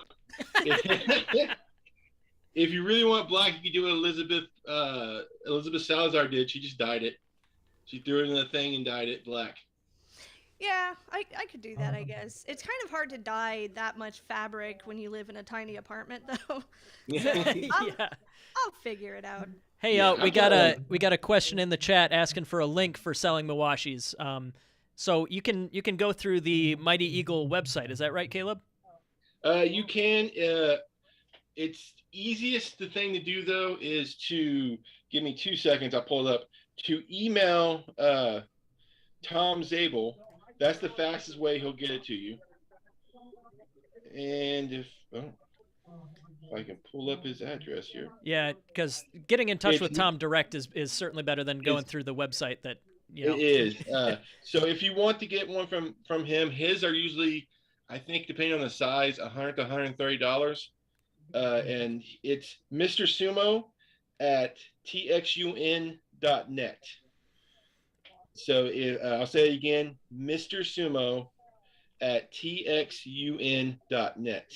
It is the best way to buy stuff from the Mighty Eagle Sumo. It's better than our website because Tom is not very good with technology, but he likes emails.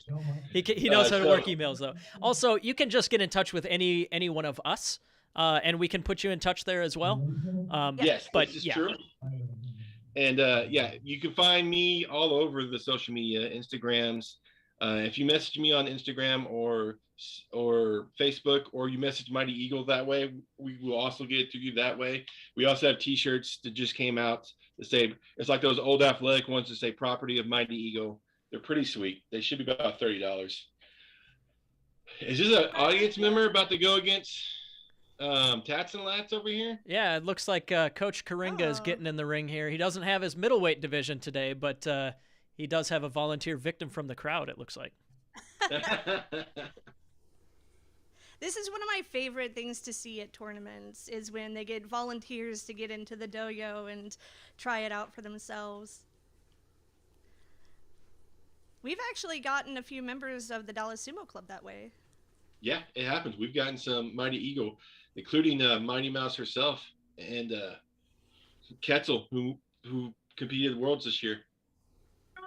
Oh, your socks couldn't save you. Oh, Does he man. have gator socks on? What are those? Those are kind of cool looking. They are. If I had that man making that noise rushing at me, I would need a clean Mawashi. Well, I just heard of where you can get one. Yeah, yeah. Speaking of Caleb. Pre-folded. Oh man. No, that was really cool. That I love when I love when tournaments have the the time or the capacity to do something like that. Or I know in Vegas this year or last year I guess they had some time to kill in between the divisions, so brought out a kid from the crowd to have a chance to wrestle against. I think it was Darius. Oh yeah, that was great. Darius loves doing that with kids. Yeah, Darius is super cool. Yeah, we brought our nephew with us to the, I believe it was the Spring Japanese Festival in Fort Worth, where we were doing, Dallas Sumo Club was doing some demos there, and man, he just dominated all those other little kids. He was doing backflips in the ring and all kinds of crazy stuff. Yeah, no, that's always fun, and like Sabrina said, it gets people in. We also got Simone Lounge for who also qualified for Worlds, though she wasn't able to compete. She got into it because she went to the first wins in Austin, and I think I have photos of her like coming in and wrestling Jessica with the Mawashi over her jeans, and it's really adorable to watch. And it's great. It's a great way because a lot of people just need an excuse to get in the ring, and when they do, a lot of people fall in love with it and just have to keep going. It's easy to fall in love with. Yeah. Yeah. That's another reason why I love seeing so much lightweight representation at the U.S. tournaments, and it just seems like lightweight in the U.S. is growing in general, because I talk to a lot of people about our involvement in the sumo scene, and one of the first things they usually say is, oh, I don't have the body for that, I'm too skinny or whatever. Yeah. And then I can point them out to lightweight wrestlers who are doing it, who are winning medals and everything, and be like, no, see, look, I mean, there's weight divisions, you can do it too. Mm-hmm. Yeah, it's the same thing with women. It's really hard sometimes to get them because they don't realize women can do sumo. You can. Trust me, there's a lot of women who do. It's great. You can do sumo if you want. I don't care your size. I don't care your sex or gender or whatever. Just come give it a shot. We are very welcoming. And it's fun. And it's fun, yeah. It's fun. It's a good way to get out aggression, too. And being a woman myself, I understand how a lot of us have a lot of aggression we need to get out. Oh, man. It looks like we're getting ready for heavyweight. It looks like the 5 heavyweights that we have participating, we're going to be doing a round robin, so there will be 10 total matches. We have the aforementioned Jordan Sykes out of Ironwave, Kendrick Klett, who I believe we saw at this tournament last year. That name rings a bell, from Ironwave. James Grammer out of New York Sumo. Toby Hartranft, I think. Hartranft. Sorry, Toby. That's the best I could pronounce it. That's hard. I'm not used to seeing consonants in that order. Sorry, Toby. And then last year's heavyweight and openweight champion of the Iron Belly tournament, Mark Jones, who is actually this year credited as Gorilla Sumo. Nice. I was wondering that was going to happen. Yep, it's official. He was talking about it a little bit on our interview with him, that he was he's just far enough away from Orlando that it's not convenient to drive down and train with the team as often as he'd like. So it looks like he's pulling the trigger and actually getting officially starting his own club here. So that makes 4 different locations in Florida. So very few excuses if you're in Florida not trying it out. Yeah, so that makes 4 locations and 3 clubs, right? Because is Florida Sumo still a thing, or is it both the original Florida Sumo and Iron Belly just kind of became Iron Belly. Iron Belly is the tournament, but Iron Wave is the club. Iron Wave. Yep. Yeah, but they are the same. They are the continuance of Florida Sumo. Okay. So Okay. It's like That part Florida gets a Sumo, little the confusing. Ichiman. Yeah, the so they have the location in Orlando, which is Coringa's gym, and then they also train at a gym up by Cornelius, up on the Panhandle. Let's see, let me look up that city. But and then Ronin Sumo Bea is just a little bit further up the Panhandle from Cornelius. So with enough people training, they just figured it would be better to split into multiple clubs so that you didn't have to travel as far, and that makes a lot of sense to me. Yeah. So they're getting up there. They're trying to copy Texas. I get that. That makes sense. Everybody should, honestly. Oh man, yeah, Texas. You got like those 4 major cities that are all within like reasonable day trip distance. Yeah, 4 to 5 hours for most of them. For the longest ones. Yeah. Austin's the Depending nicest. on how you city in the world. drive. Yeah. And then we're getting like littler clubs and stuff, and it's working out really well. We got a lot of crap from Eric Sykes over there, since none of us made it out to Florida this year. Mm-hmm. That wasn't like on purpose. We wish we had the money and time to make it. I want to know if Eric Sykes wants to get in the ring with me again. He hasn't gotten in the ring with me since 2019. So if he wants to give me crap, then he needs to get back in the ring with me. He's got to earn that, right? Yeah. Oh, I don't. man. I bet I love his Snappy the alligator memes. Yeah. Yeah, they're brilliant. Yeah, he's going all in on the Texas versus Florida Rivalry. the shit Yeah. talking. Yep. There's nothing wrong with a little bit of rivalry, a little bit of shit. It's motivating. Yeah. It is motivating. No, I love the I think it was Jared out of Dallas that I was talking to. We were started sarcastic talking about like if we did amateur sumo like it was pro wrestling. And then we stopped being sarcastic as we got further into it. So, That's basically what they do in Russia. They have pyrotechnics and all kinds of shit. Yeah, I was watching these like I think it was like a Russian national amateur tournament, but it was almost like watching like WWE entrances and stuff, like all these badass camera angles. They and had like entrance music. Yeah. Incredible. You know what's annoying about that though? Sometimes they'll post that stuff online, and people, sumo fans, get on there and complain about why these Americans keep doing all this American shit in sumo. What? And I have to every time be like, oh, I can't. If I even try to explain that this isn't us, this is Russia. That's what I always do. Like, look at them scream and do flips and do pyros and stuff. Why is Americans doing this to sumo? We're not. That's not us. Yeah, it's That's like not us. it's like first off, I wish, but second off, it's not us. It's not us. We try to be very respectful. Well, it kind of reminds me of like the comedic exhibitions that they have in Grand Sumo. You know, like maybe we can have our amateur sumo that is more like flashy. professional, and then have like something like that where it's a lot more silly and flashy. Sure. You know.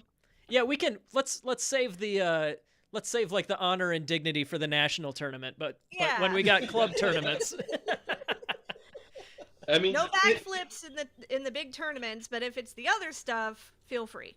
yeah, we were a little loose and crazy when we did Houston last year, because it was such a weird location and there was so much Japanese stuff going on, and we just got weird with it. It was still like a tournament. We still went all out, but we were kind of like just screaming at the audience and stuff.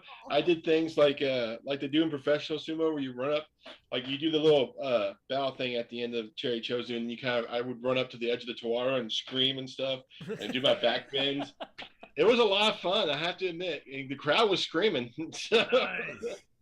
I think there's room for both in amateur sumo, you know, and I think that I appreciate that we got such a wide variety of people and a wide variety of attitudes that, yeah, of course we respect the sport and we have fun, but we can do both. Yeah. Exactly. People just need to learn like when it's appropriate to do it one way and when it's appropriate to do it the other way. Yeah. I agree. We have to collectively figure that out. Mm-hmm. There we will do. there will always be people that want to have too much fun and people that want to have no fun. But we can find an equilibrium somewhere. Oh. Well.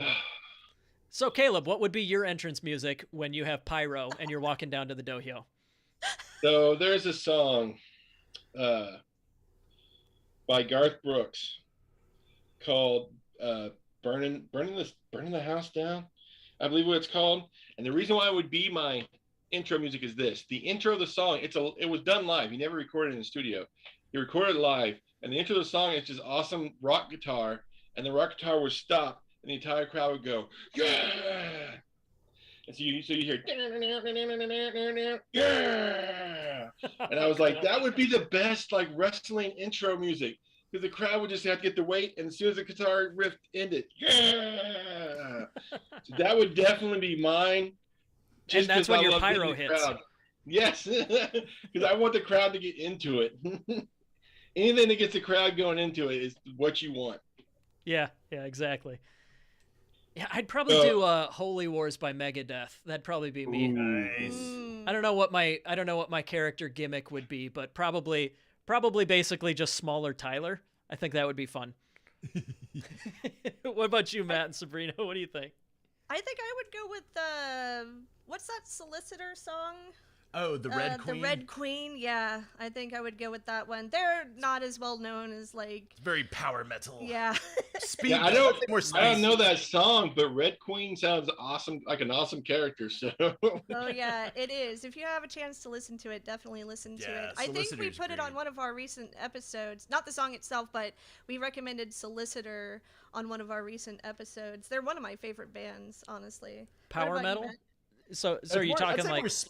More speed metal, so it's like the speed of thrash metal, but it's got those epic kind of power metal vocals on it. Yeah. Cool. And like the lead singer, the chick who's the lead singer in that band, just looks like so intimidating and she's imposing. Like Mad Max. Yeah, she looks like straight out of Mad Max. She's like 6 foot tall, has like this mohawk, or I think it's like a bihawk, like 2 mohawks. Something, yeah. She could definitely kick my ass, and that's pretty hot. Man, I think my entrance music would probably be that "You Are Bewitched" song by Candlemass. Oh. There we go. All right, going old school. Got to give a shout out to one of the Garza boys in the chat saying "Cowboys from Hell" by Pantera. That's right. Oh, up nice. Yeah. That's so Texan. Yes. Oh, right up my alley as well. Yep. The Wish I had thought of that one. You know what I'd also like to point out? Sumo Psycho. They're a freaking great rock band. They have a lot of stuff that I would use, because like they have songs like "I Can Move Mountains" and "Undefeated." Oh, yeah. We're starting heavyweights. Oh, there's Sykes. Yep. We're going to dive in here. On the left, we have Jordan Sykes out of Ironwave Sumo. And on the right, Kendrick Klett, also Ironwave Sumo. So Jordan is the guy that we've been talking about. He medaled at Nationals last year. And he is, I think, only like 17 or so. Yeah, he was 16 when he medaled. And he does all sorts of sports. Powerlifting. These meddling kids. Ooh. Whoa. Oh, nice. Gosh. Dang. That kid's got JoJo land. Yeah. Well, I think we need a moment to like reset our gear after shaking the ground on that one. So the next one, I'm going to apologize ahead of time if I get one of the names wrong, because it's 2 guys that I have not met before. But I believe on the left we should have Toby Hartranft, and on the right we should have James Grammer. Toby out of Florida and James out of New York.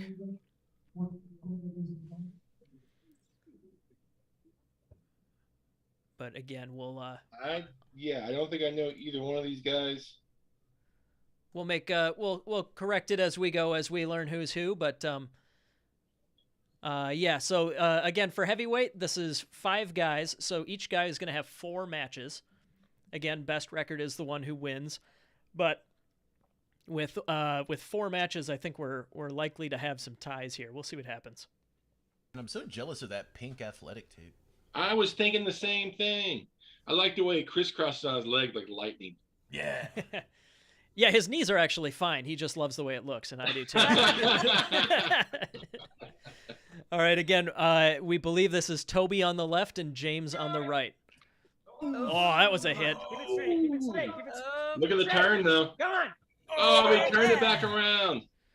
Turned it back around, but yeah, James there was able to keep him straight and not let himself get spun around.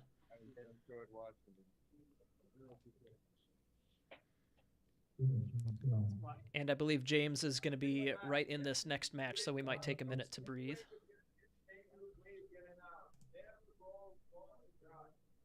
I want to get some lightning bolt tape. Or screw that, I'm just going to like get a vanilla ice haircut. Just like shave my head and shave little lightning bolts in my scalp. Now we're talking. All right, Wakanoho giving another primer on the rules, it looks like.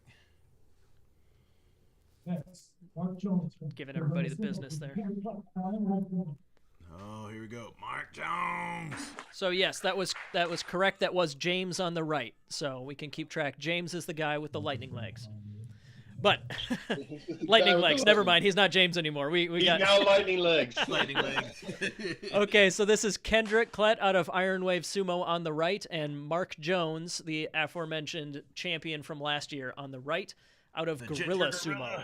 The Ginger Gorilla, exactly. I feel like he needs a giant orange gorilla tattoo on his chest. Just the roaring face. Oof. There we go. Shoulder charge, and yeah, that'll do it. Gorilla'd. That's that football, man. Yeah. He got that in strides. 100%. That was like, yeah, that was offensive lineman 101 right there. Yeah. Hey, does anyone know, like, I thought, like, Pup Thor would be here. He's one of my favorite Florida guys to watch. Oh, Yeah. he's actually running the stream. Oh. That's Dustin. Well, oh, man. I enjoyed his sumo. I was hoping to see him today wrestling. Yep, he will be in the open weight novice division. Nice. Good. So yes, he will be around. On the left, we have James Grammer out of New York Sumo, and on the right, Jordan Sykes out of Ironwave. Both of these guys won their opening match, coming in at 1-0. Man, Jordan's like Ichinojo legs just amaze me. I want legs Yeah. like that, damn it. Oh! Ashitari leg pick and Leg boom! pick, all right. That was nice. I got a big reaction from the crowd. Yeah, I don't think James was expecting that kind of a charge at all. No, Look that at was... here, crowd dead. Oh, yeah. Jordan Sykes, the son of Eric Sykes, there in the back right as our corner judge.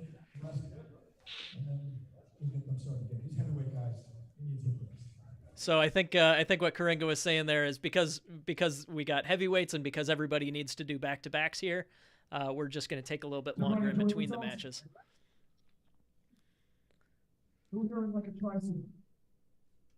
Oh, we going to get another volunteer from the crowd? That'd be rad. So yeah, as heavyweights, what do you guys think about the sumo that we've seen here? The power of Mark is really impressive. He's just very strong, and he uses that football to his advantage. And probably because he spent most of his career, Jordan Sykes spent most of his career like wrestling Cornelius, his technique is a lot more impressive than you usually see out of big young people. Like, you don't expect to see a leg pick from a 300-plus pounder. Sure. And especially when he's 17 years old. He's always been like that. He can. That's what makes him so dangerous, even at a young age. He can use power against people, and he can use technique, and that is very impressive. I expect them both to podium today. I'd be surprised if either one of them doesn't. Yeah, training with Cornelius, one of the most experienced guys down there in the southeast. Cornelius normally wrestles at light heavyweight, which is what, like 250 or something like that. I believe 254, 220 to 254 is light heavy. There you go. I believe. So being that much smaller than Jordan, even though he's still a huge guy, but he's got a ton of technique to him. That's got to be one of the best possible training partners for a guy like Jordan just coming up. Yes, because especially it looks like, is that Logan over there? Yeah, that's Logan Pork Chop Graves on the left. Oh. Oh, come on, kid, you got it. Him doing the forearm. Come on, push her out. Oh, there you go. Good job. Yeah, Logan qualified for the World Games team, but had to pull out because of injury before the World Games happened last month. I think it was her very first tournament that Logan went to Las Vegas. Yes. And she won the women's lightweight division. Yeah, she surprised all the lightweight women's in America. Like, they weren't expecting it. Mm-hmm. They weren't expecting the strength and the speed of her. I would like to see her compete some more because I think the girls will get used to it, and I want to see what happens then. Yeah, she's coming out of Karinga's gym, which does all sorts of combat sports and stuff like that. So you know that she's got all sorts of different experience. So going back to Corny, the best thing about wrestling Corny in practice is he has almost an expertise at taking down heavyweights. Even back when he was like a light and middleweight, he beats most of the heavyweights he takes on. He's great at it. So Jordan having to wrestle him all the time has just made his skills skyrocket. Yeah, totally. So we got Jordan Sykes on the left, and we got Toby Hartranft on the... Sorry, yeah, Jordan Sykes on the left, Toby Hartranft on the right.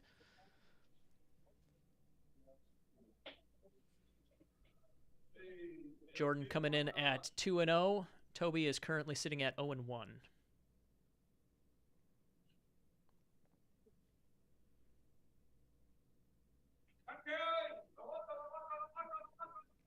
Staying low, good pushing, good job from Jordan.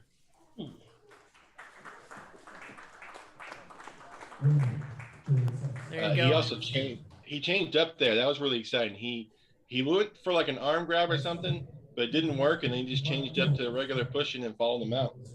Yeah, you always got to have at least a couple tricks in the bag. In sumo wrestling, if something doesn't work, you can't just collapse. Yeah.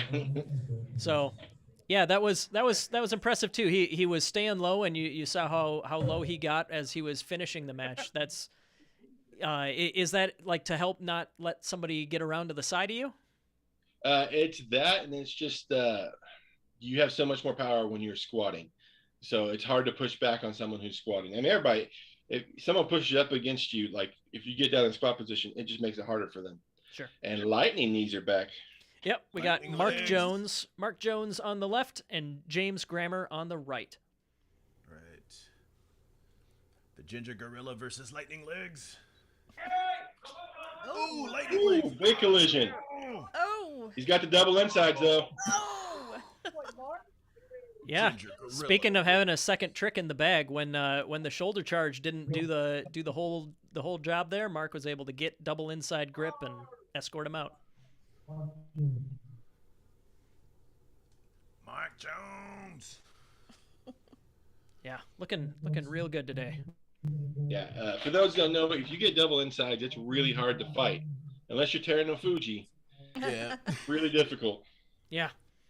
Yeah, some guys that have like a combination of like super strength but also a ton of height, guys like Terano Fuji, like even if the other guy gets underneath, getting that double over grip, that's one of Terano Fuji's signature moves. You know, he lifts up, puts pressure on your elbows, and gets you out that way. Yeah, and I noticed Hakaseho, I believe is how you pronounce it, the new young prodigy of Hakaho. Yeah. I watched him this last tournament. He's the same thing. He's so big and tall that even if you get double insides, he can just pick you up from the back and lead you out. Yeah. That was But one of that's my rare. Yeah, it's very rare. One of my favorite moments from the World Games was when one of our U.S. heavyweight women, Lady Galindo, she actually pulled that maneuver off. And got a win. That was super cool. Yes, and she did it the way you're supposed to. She didn't just grab the back of somebody. She locked both their arms up and drove them out that way. Oh, it was fun to watch. I got so excited. I screamed like I don't even know what to describe it as. A crazy person. Yeah, because you were in the crowd for that one. I was at the crowd. I was pretty close. No, you want to touch your hand? No.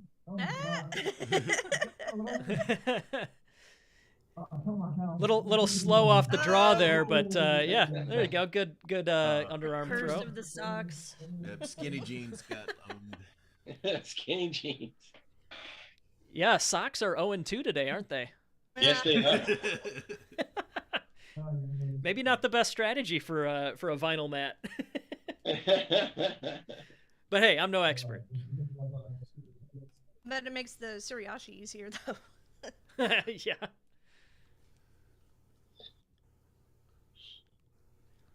All right. Well, we're probably warming up here for round 4 out of 5. I just looked ahead. It looks like Jordan Sykes versus Mark Jones is going to be the final match of this division.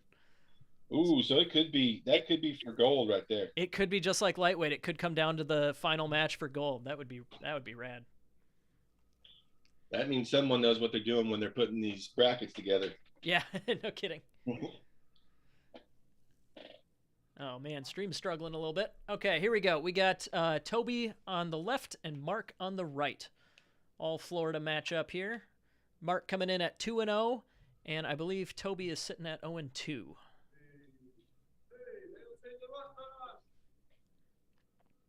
Let's see if Mark needs to change it up or if Toby's going to surprise us. Oof. Ooh, he took the hit well from Mark. That was a good outside grip. There you go. Yeah, he took that hit real good, but yeah, Mark was able to get the grip and had the stronger twist. Yeah, that twist, the edge, he was getting driven back, but that twist in the edge turned everything around.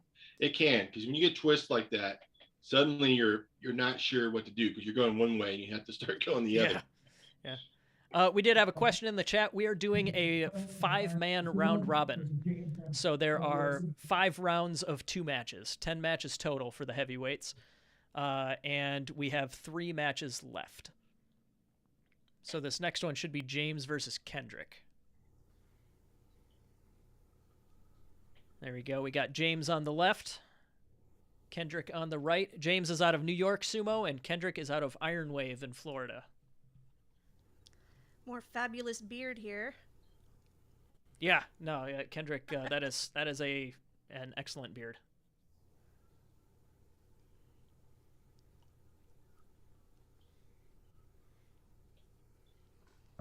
All right, let's see what we can do. I think James has a win. Kendrick's still looking for his first. Oh, wait, did he step out? That was close. There. Kendrick definitely had the initiative on the push there, but I'm not sure that. I think yeah, okay. So it does not look like he stepped out. I was surprised we didn't get a Mona Wee or something. That felt close to me, but yeah. I think that's one of those situations where maybe the dead body rule would apply. No, because for dead body rule has to apply. There's no way to get back, and they're usually their feet have to be off the ground, and there's no possible way to recover. Actually, here it is. I think this is what they're talking about. Mona Wee.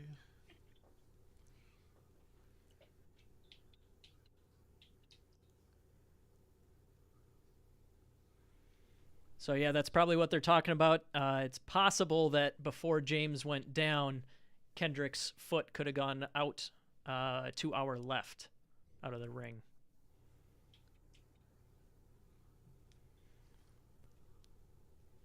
Regardless, though, we'll be going into the last round with Jordan and Mark both at 3-0. So that's the race for the gold. Yep.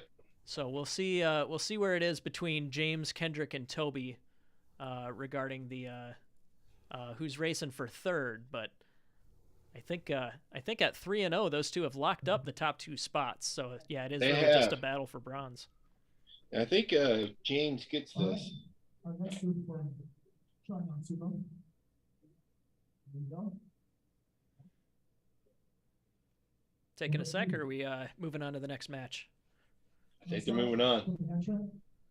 Ironwave Sumo.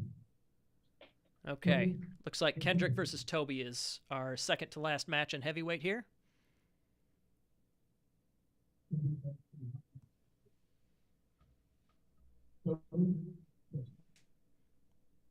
Unless we need a moment.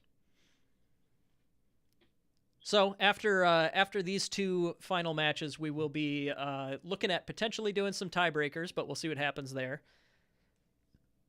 After that, we're going to take another little bit of a break, and we will be back with two more divisions. We'll have a open weight where anybody who wants to can compete, and we will have a novice open weight where the less experienced guys get a chance to go up against each other, maybe get a little bit more ring time, even if the day is going difficult for them. So if Kendrick got the last match, then if he gets this one, he should be in third place with 2 wins. I believe so. That if he loses, we'll have a 3-way tie. Yeah, if Kendrick loses, they'll all be at 1 and 2, right? James, Kendrick, and Toby? Okay. Oh, he was not ready for that. No. Yeah. He tried to embrace it instead of stepping into it.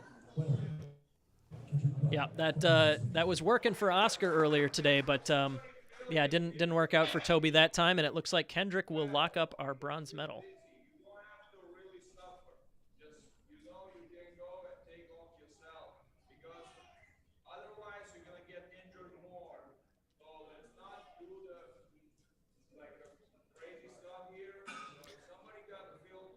Wakanoho telling us to maybe dial it back a little bit. So yeah, that's probably what they're talking about. Oh, I heard myself there. Yep, sorry about that. Oh, that was you, Caleb. Oh gosh. That was me on the screw up. You're fine. You're fine. I've been doing this long enough. I need to get over listening to my own voice, no matter how much I hate it. Yeah, I have been editing for years now. You never get over it. Let's see. I think we're on. Yeah, we just hit like 5 years at Grand Sumo Breakdown, and I still struggle and like speed through it when I'm talking and I'm trying to edit something. Yeah, me too. The macaroni noises are the worst for me. Oh, like the in-between words, mouth noises that come up? Yeah. Mm-hmm. Exactly. All right, this is the big 2. Yeah, this one is for all the marbles. Who's going to walk home with a sword? Jordan Sykes on the right, Mark Jones on the left. Former teammates, I guess they're still kind of teammates, but Ironwave versus Gorilla Sumo. Ooh, big collision. Oh, man. Buffalo. Look at that. That's a match. Oh, my God, it's in. Just that little bit better leverage on that mutual throw gave Mark the edge. Mark goes away at 4-0. Jordan in second place at 3-1. That's 2 years in a row for Mark for at the Iron Belly. Yeah, no, that is very impressive to defend that title, especially with somebody as hungry and strong as Jordan there. Yeah, and he got last year beating Kyle, so he isn't messing around, man. This is his tournament now. This is like he owns this thing. Yeah. Yeah, he's the he's the big dog. He's the one that he's defending his turf. Sorry, big gorilla, I guess. The big gorilla, the ginger gorilla. Yeah, there aren't very many idioms or metaphors about gorillas. That I don't know. I'm digging deep here, but the silverback. Yeah, there you go. We can work that in. But I guess today he's a goldback. Eh? Yeah. Goldback gorilla. That's right. I'm a professional. All right. Well, now that I've hit my highlight of the day, my cleverest moment, I think. Oh man. So yeah, we'll probably be taking a minute here and doing our medal ceremony for the heavyweights, and I'm going to text our showrunner here, see what we are doing next. I'm actually kind of curious about their doyo because I know the official ones have that like turquoise colored Tawara, but this I Yeah, don't this looks know like Mighty Eagles. Yeah, this looks like one from Bill, which is where we got ours and where Dark Circle got theirs, and Houston too. They're way cheaper. They are fantastic mats. Um, we're hoping the fact that enough people start buying these that they'll take away that dumb rule about you have to have the Japanese ones at the national level. Yeah. Sure. Oh, 'Cause okay. I We're think- getting there it swords for gold and silver today again. Yeah. I think you're right. It was they probably just had too many swords. They're like, all right. What do we do with all these swords? Okay, so Looks like in it's gold third with the scabbard. in third place Kendrick Klett, second place Jordan Sykes, and first place the Goldback Gorilla. Mark Jones. Oh no, I'm even getting crap in the chat for that one. Oh, thanks, Jared. Man, I wish they had like, that synthesizer music whenever they like unfurl like, the new Yokozuna portraits where they're holding the sword. Oh yeah, I like that synthesized music. That's for sure. All right, ladies and gentlemen, that's our lightweight and heavyweight. We're now going to get a 10-minute break. We're going to do our open division, which means all weights, all shapes, all styles. Okay, so he's announcing open weight now. Sounds like we're gonna take a few minutes here. Mm-hmm. So is it Coringa and Cornelius gonna do the open weight then? They are currently on the bracket. Nice. What up, guns? I have never seen a more Florida like shirt ever Yeah. in my Yeah. life. Oh man, if only it was like an alligator wielding guns in a swamp boat. One of those ones with like the big fan thing on the back. Yeah, I was gonna Yeah. say that too. Big fan in the back. Or a manatee. A manatee would be cool too. Yeah. It's just like an AK. A manatee with an AK. That's Yeah. the new Florida Sumo logo. Wearing like one of those nice like lightweight Cuban linen shirts. Yeah. Like the Miami Vice shirt. Ooh, what the All right, so yeah, I guess what we're realizing is the next thing we need for the next time we do streaming is we need somebody to do like live fan art. Oh yeah. Hey, if any new sumo clubs need any ideas for your logos, just hit us up. Especially if you're in Florida, because we have the jokes on like in the chamber right now. No, not this. Not this. It's sumo. I think it's sumo. Yeah, I got a couple of guys that are doing sumo. Oh man, yeah. I'm kind of hoping that some of these guys from the crowd, the couple guys that have tried it already. I hope that this piques their interest. Oh yeah. Because I mean, if they're at this brewery, they probably live there in Orlando and they got a club right there. So. Mhm. Yeah, we picked up the Garza boys at a Yeah. brewery, one of these kind of, well, it was just an exhibition event, but still, like, they are very like integral parts of the team now. Mhm. I don't know what it is about like, this whole like correlation with sumo and breweries, but I'm liking it. Yes. Yeah, it's definitely a This winning needs to combination. continue. Yes, this needs to continue. Yeah, maybe that's where we look for the eventual Grand Sumo Breakdown Iowa Open or whatever. Yes. Yeah. We got thrown in a distillery here and there too. Oh yeah. Even in Grand Sumo, those guys, they drink so much beer. Most of them, some of them are sober, but the average Rikshi will drink a lot of beer with their chankunabe and stuff. Yeah, I You saw gotta get this, your calories up. oh yeah. I saw this old video. It was a Takamayama, it was like a 60 Minutes Australia video, but it was a Takamayama stable, and he was just pushing all of his guys so hard, and they had like crates upon crates of Asahi back there, and he's just sitting there eating, covered in like chanko and beer. Yeah. Oof. Bam! That kid did not stop. Oh man, Packy must be getting old if somebody like that can push him back that easy.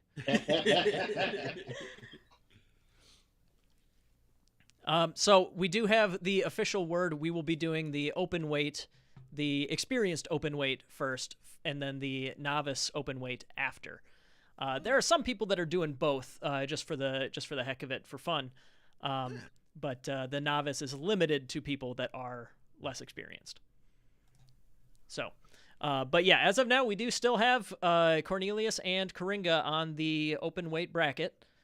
They will be, let's see, it looks like they won't be wrestling until the last couple matches of round 1. But why don't I share this as long as Packy. Oh man, how far we've fallen. We don't need to watch this. Let's put up the bracket instead. So on the bracket here, we do have both heavyweights and lightweights wrestling again, in addition to Cornelius and Coringa. Looks like almost everybody will be giving this another go, and I think that's pretty cool, that we have so many people willing to stay on and get some more matches. We'll be filling in the loser bracket as we go, but yeah, in a double elimination, you only have 2 chances. If you lose twice, you are eliminated. Give him that Supari. Oh man, there he goes again. Packy, get it together. But hey, this is how we build interest. Now we got to get that kid to show up at Ironwave Gym, or Iron Life Gym. Join the team. Ooh, Henka. Packy's still got those veteran tricks, doesn't he? Oh, sideways Ashitori. Oh. Wish we could get my nephew and that kid to just duke it out. Yeah. All right. I could just watch Packy versus children all day. Yeah. Yeah. Hey Matt, There's a yawn. Oh man. It's even taunting the kid. Run at him. Oh.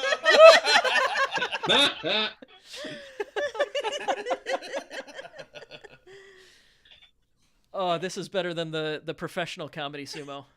Yeah. Man, we need more kids sumo in the U.S. Mhm. Seriously. speaking of, how old is your nephew, Matt?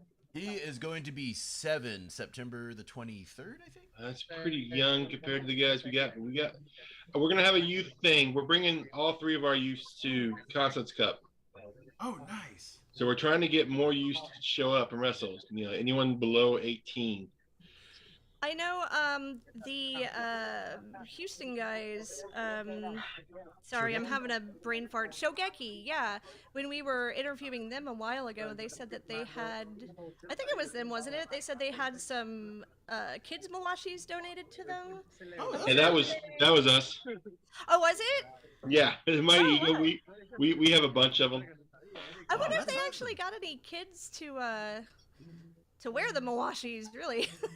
If they got any kids in the Houston area that got interested in sumo yet. Man, I would love to see how in Japan sometimes you'll see them doing gym class or something. Sometimes those kids, they just kind of wear it looks like they're wearing those mobility belts, that just kind of look like a big thick Boy Scout belt, but it's not like a mawashi. It's just kind of like a little, like a big Boy Scout belt, but still those kids are just brutal. It's awesome because you can see they've been practicing those sumo movements pretty much, their whole lives, just being little kids. But that would be just awesome to just have sumo be just second nature like that as a little kid. Oh. There he goes. But yeah, my niece, she how old's Avery? 12, 13, something like Somewhere that? around there, yeah. Yeah, she's 12 or 13, but she did wrestling in middle school, and so I've been trying to convince her to do sumo. And then she'll come on the weekend. I'm like, all right, come to sumo practice with me. And then she ends up leaving before practice. Yeah. We'll get her one of these days. So I was taking a minute in the downtime here to troll Instagram because we got a couple people that are watching that posted about this. I would check out Honu Sumo's story. JJ is doing his sumo warm-up, which today includes doing no-gi BJJ rolling with the Iron Belly up on the shop TV. Nice. I can't imagine a better way to spend a morning. Nope. Is it still morning over there? They're what? It's like 11, 12 over there? Whatever. Doesn't matter. Yeah, it's almost noon on Pacific time zone. All right. So as long as we're talking time zones, here is my New World Order conspiracy theory. I think we got to get rid of time zones because I hate it. It's stupid. I thought they did that though. No, they got rid of daylight savings. No, I think Oh, is that what it was? time Okay. zones as a whole should be abolished. It's a dumb I idea. agree. Just put everybody on the same 24-hour clock, and then just depending on where you live, you just get up at a different hour. Yeah, and the military uses Zulu time usually, so I say screw it. Everybody uses Zulu time. What is that Whatever like? it is. Is that like GMT or something, or like UTC or whatever the abbreviation is? Yeah, it's in Africa. It's just Zulu time. That's just what they use, and I think it's because the Z sound is easy. 24-hour clock. But the point is, just start with a clock. Everybody should be at the same time. Yeah, no matter where you are in the world, it should be 2,200 hours or whatever. All right, Yeah. everybody, synchronize your watches. All 7 billion of you. Yeah. Oh, wow. Is that the music at the event? I think so. Yeah, where's that been all day?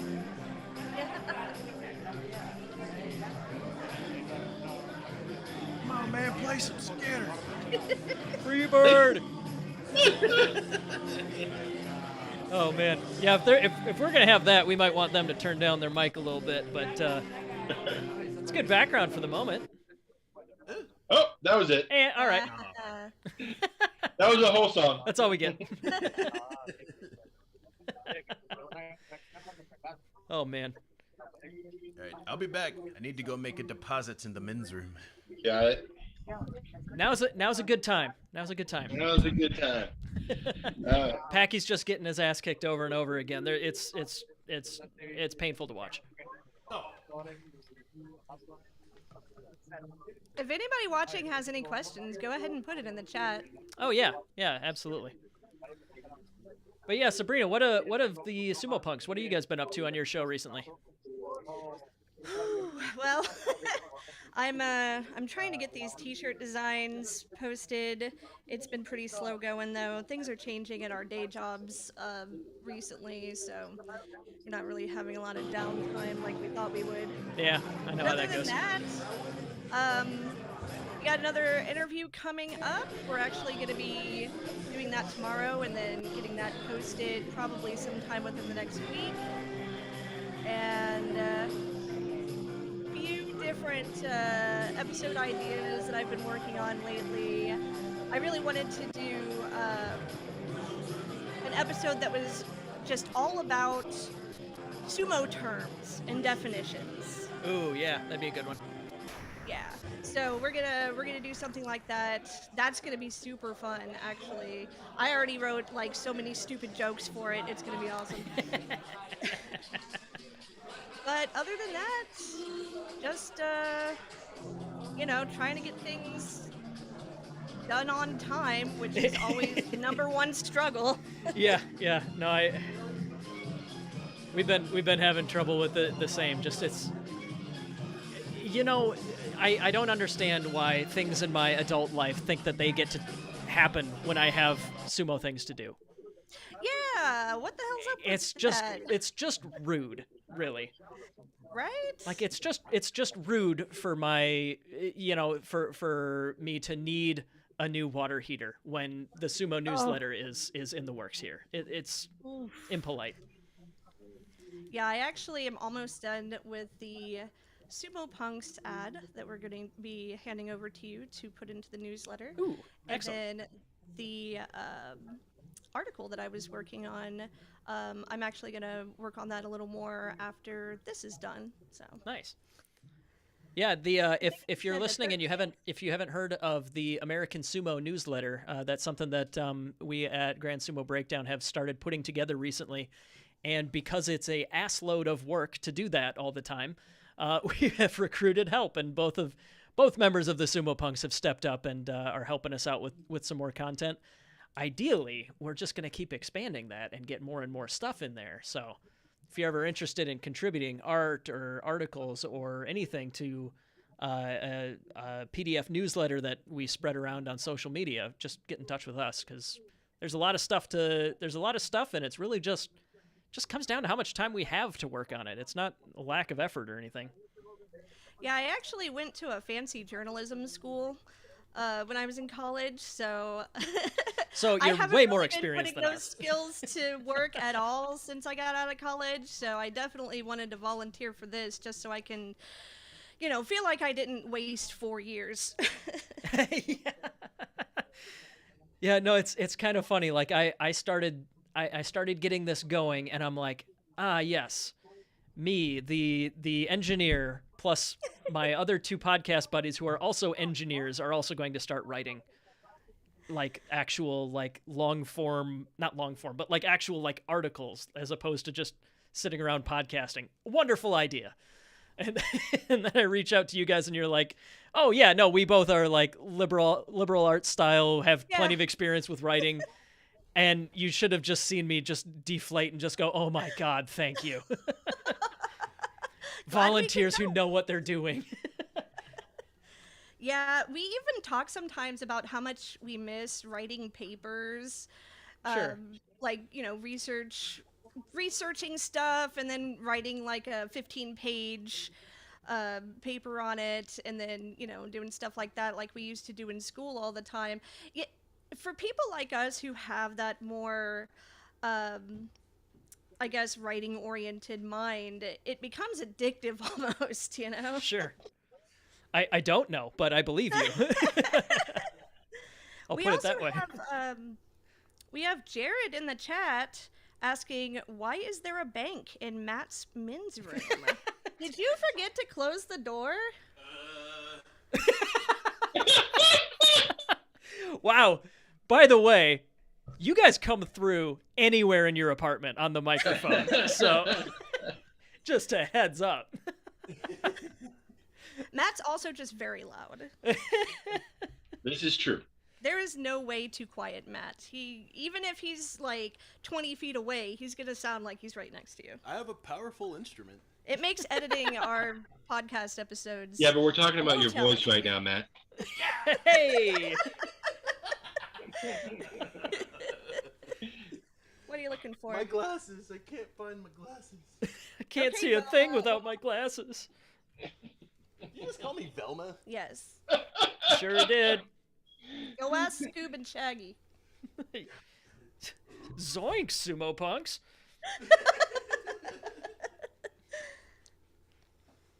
Do you need a punky snack?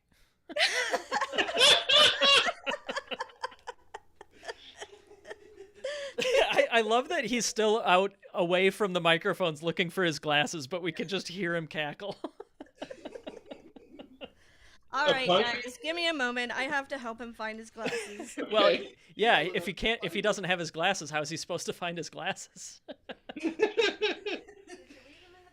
Oh man. I just mentally pictured a punky snack being just a bottle of whiskey. Yeah. Or just like a tiny bong or something.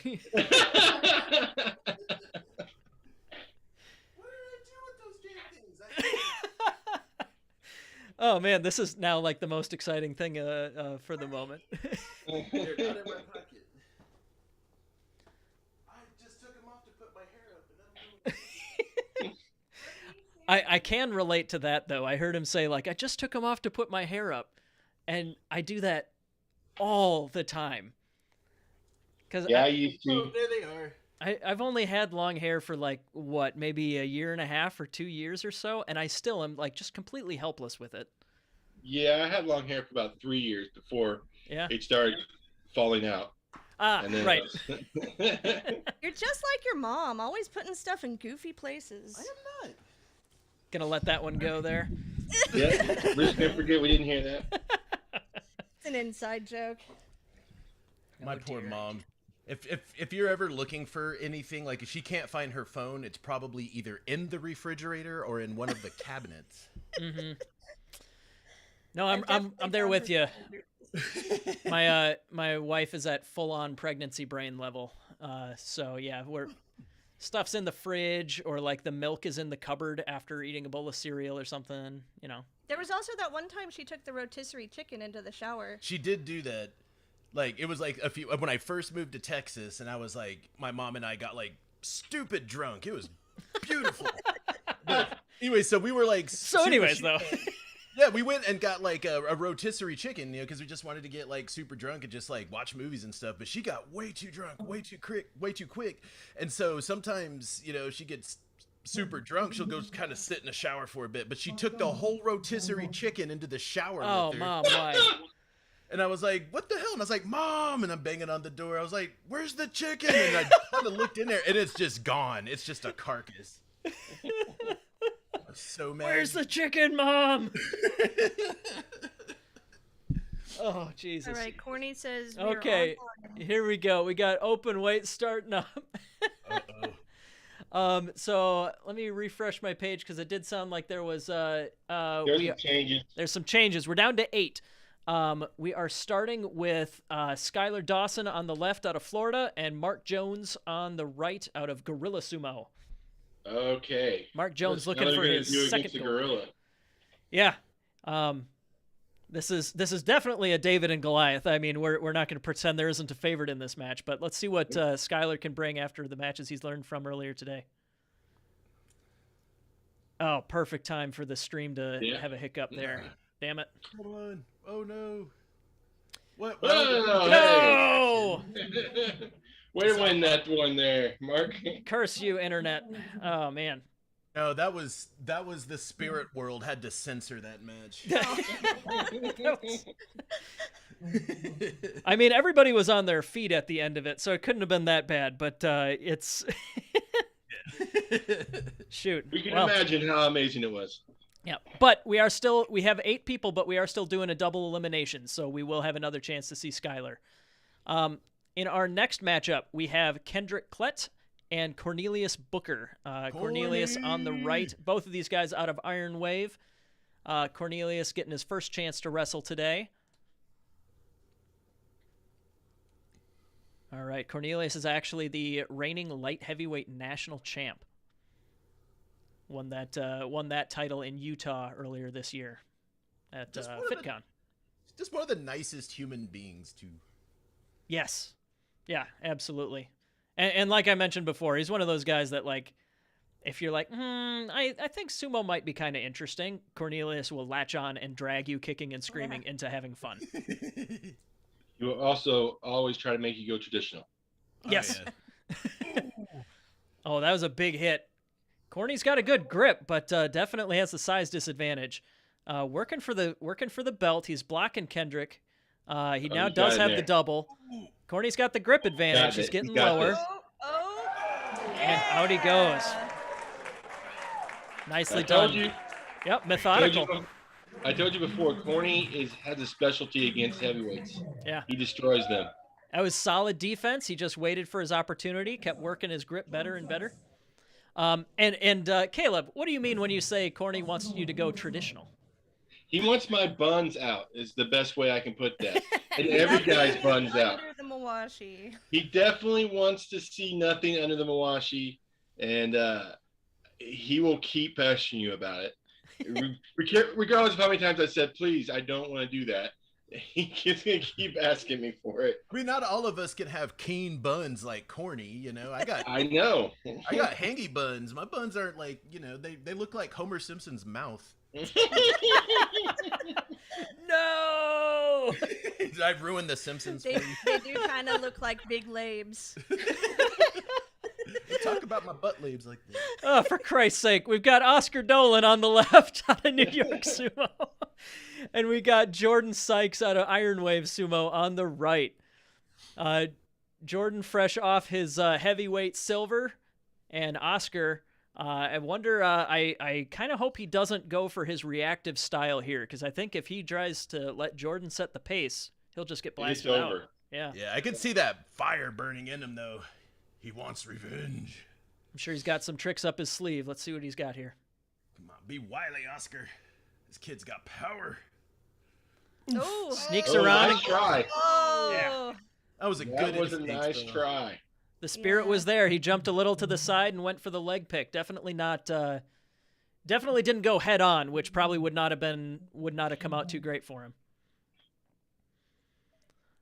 So, looks like the last match of our opening round. On the left, we are going to have the first match from Karinga Conway, head coach of Ironwave Sumo in Orlando. And his opponent will be James Gramner out of New York Sumo. Do you think they have like a little green room back there or something? They got like a deli tray. All right, so Tats and Lats versus Lightning Legs. Woo, tats and lats. James on the left, Karinga on the right.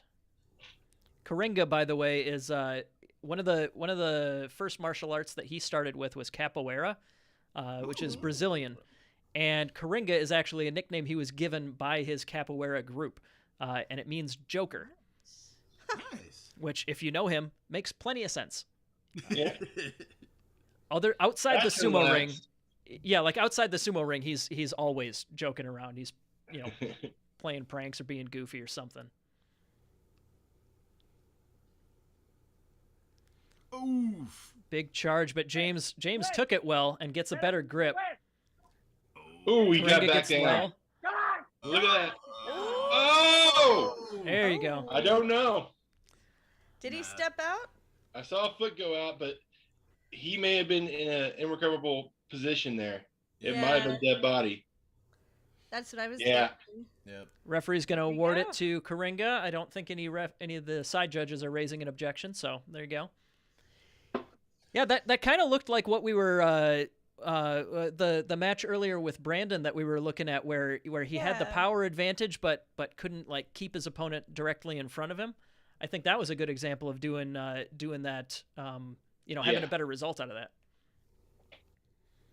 Yeah, he was able to keep James contained and go straight back, or more straight back than getting pushed off to the sides.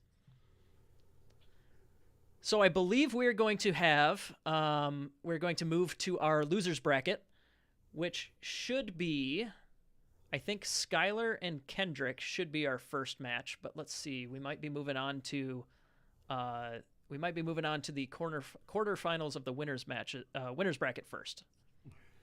Not sure yet. We'll see who shows up. We're having some trouble hearing though. So what I was going to say is Tats and Lats got that nickname from the Sumo Kaboom girls back at Nationals in Austin I remember because that. they couldn't pronounce his name and they couldn't remember who he was, but they could see that he had lats and tats. So that's Yeah. It's one of those nicknames where it's not like, oh, what's the story behind that one? It's like, oh, yeah, okay, no, I gotcha, I get it. Pat does that all the time too. He's got a nickname for everyone. Yeah, well, I don't know. Sometimes I forget people's names, so I just kind of make up nicknames on the spot. I have some pretty terrible nicknames myself. My brother used to call me the Plow. Oh, here it is. The Plow. We're going on to Corny and Mark, and we're in the second round of the winners. Yep. Cornelius on the left and Mark Jones on the right. All right, let's get the stutter out of the way here, stream, so that we can actually see the match, please. I'm thinking they might be having a little bit of internet trouble at the venue, because I think we're doing okay on our end, right? You guys are hearing the voices okay? Shoot. Yeah. Well, if it was on my end, I could at least try and fix it, but shoot. Have you tried unplugging it and plugging it back in? Let me try that right now. I think right now is a great time for me to attempt restarting stuff. Okay, here it goes. Man, if you unplugged my computer, I think this room would cool by like 10 degrees. Man, it's like a nice and balmy 102, I think. Ugh. Yeah, Iowa's not much better today, but glad these guys are indoors, because Florida's got to be swampy. Yep. That air's got to feel like a blanket. Okay, here we go. Karinga versus Mark. Oh, Mark gets the early charge and escorts him out. Wow. Oh, he's corny. Oh shit! Uh-oh. We down? Nah, Okay. Corny always All does right, it. bud. He'll be fine. He needs a minute. Might have knocked the wind out of him. Knock the wind out of me. Like, I see know, that? right? Damn.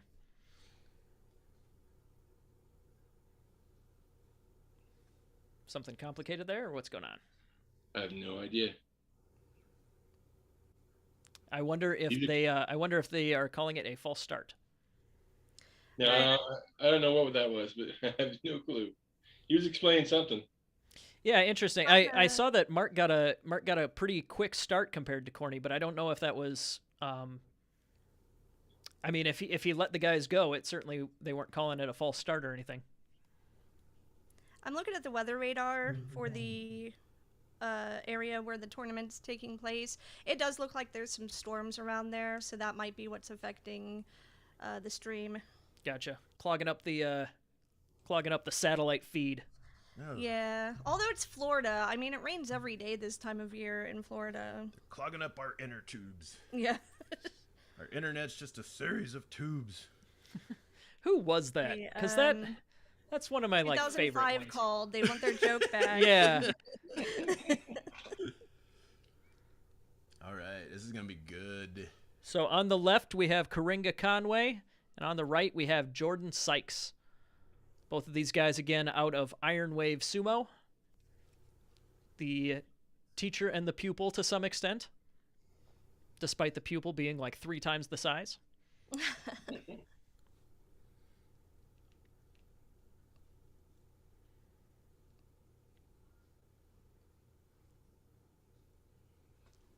All right, here we go. Fists are going down. Oh. Boom. Nice Karinga move. dodges the charge properly, and Jordan definitely has the Guy spreads size legs, there. he's in trouble. Oh. Yeah. That was good. That was fantastic. Yeah, excellent job from Jordan keeping him contained. And their body movements looked a whole lot like the pros in that one. That was cool. Mm-hmm. Yeah, keeping the legs wide, kind of like bouncing back and forth as you need to. That yeah, Jordan's got some great movement. Hell yeah. Caleb, what were you saying about right at the edge there? He needed to do something with the leg.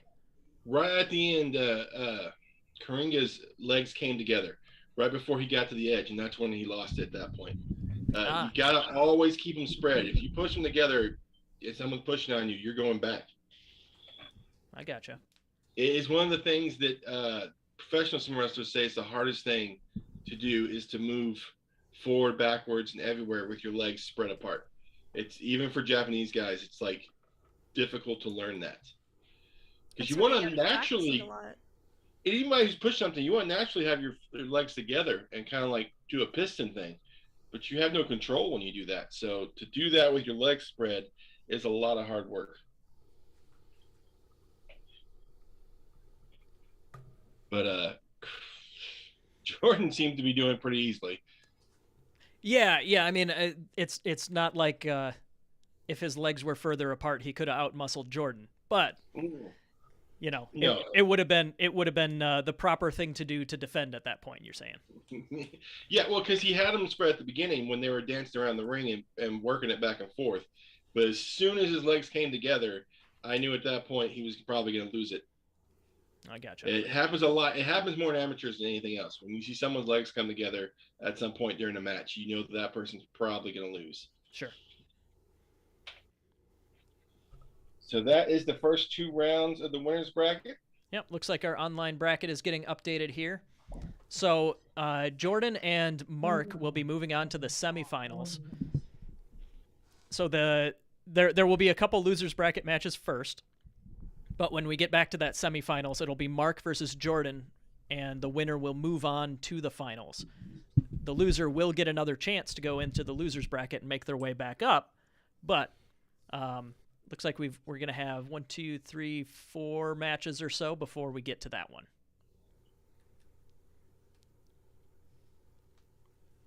So in the first round of the losers bracket, we're going to have Skylar Dawson versus Kendrick Klett. And the other match is going to be Oscar Dolan versus James Grammer. Again, I'm gonna I'm gonna root hardcore for Skylar. I don't think he's gotten a win today. Look back, yeah, I don't think I he's believe gotten a you're win correct. today. I would love to see him get one because it feels good. Like it. Uh, Matt can explain it too because he had his first tournament recently. To just get that one win in your first tournament makes a huge world of difference. Oh yeah. I felt like a little bit nervous, and I think that's kind of what got on top of me because I was just kind of forgetting fundamental things like, just staying low and keeping my legs wide, And who was it that you won against? Oh, it was Corey. Oh, it was Corey. It was Corey. And BD Yeah. beat my teacher. But I think like Corey's gotten so much more wily since then, and he's been implementing more of his like pushing thrusting style, so he's gotten squirrelier. He's like really hard to beat these days. Well, for me anyway, but I'm gunning for you, Corey. Just you wait. I'm gonna take your championship belt. The cream of the crop always rises. Rises to the top. Yeah, put on your best macho man voice and Oh yeah. Man, ever since I saw Trent Sabo's like promo thing, his rant, I really want to bring some more of that into amateurs. yeah. Yeah, me too. I kind of want to too. I want promos now. Oh hell yeah. That's what we got to do for previewing the Consulates Cup. Is we need to get a yeah. couple promos and stitch them together as part of like a preview podcast or something. All right, yeah, we can do that. Matt, you're going to be competing, right? Oh yeah, hell yeah. Yeah, we'll start. You and me, we'll start making videos. Just us talking smack to each other. Oh my god, let's do it. See if gets people pumped up. It's like, Caleb, you may have thought you got me at the Cowboy Cup. In a couple of weeks, we're gonna see who gets who. Oh yeah, no, I would love that. I can put on like my gaudiest of clothes. Yeah, you need like a giant purple pimp hat or something like that. Yeah, so we already talked about entrance music, but what's your gimmick? What's your outfit? What are you thinking for like how are you walking out to the ring, Matt? Oh man, I gotta walk out with like my studded vest, with all the patches, all the spikes on it. Oh yeah, now we're talking. Like, okay, then I might have to take a page out of Courtney's book and then just go traditional with the vest. You already have so many pictures of you, like, literally dressed like that. Yeah, but I want to expand on it some more. Okay, fine.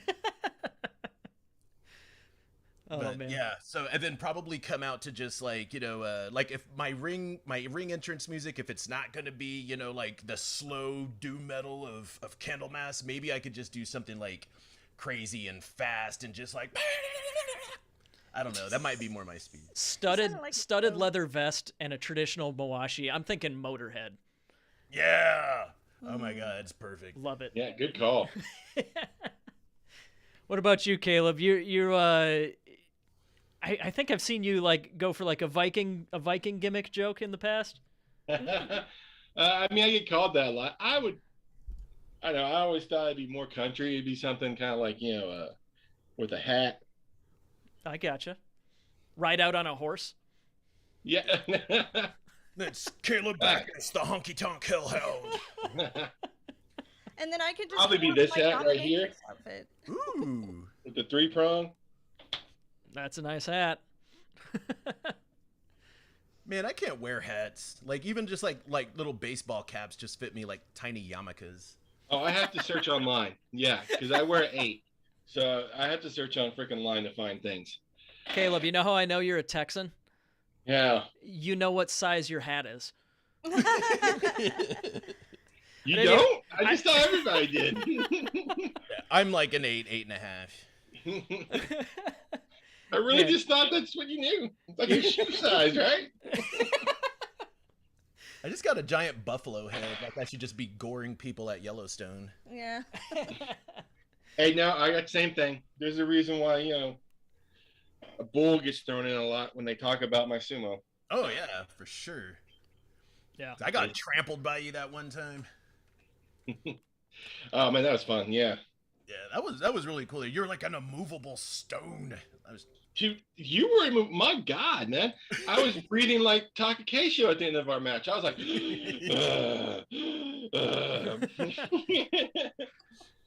Yeah, I got to get some more matches against Robert, so that way I can, build some technique against powerhouses. I want to get a match in with Robert. I want to get a match in with him before his technique gets better. Right now, he didn't have much technique. Oh, he's getting exponentially better like every practice. That's what I'm talking about. I was hoping to get him at the Cowboy Cup, and I didn't. Are you talking Robert Westbrook? Yeah. Yeah. Okay. Because at the Cowboy Cup, it was just his strength.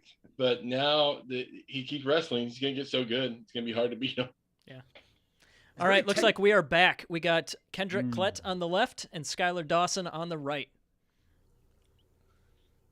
This is, again, this is the loser's bracket. So the loser of this match will be eliminated.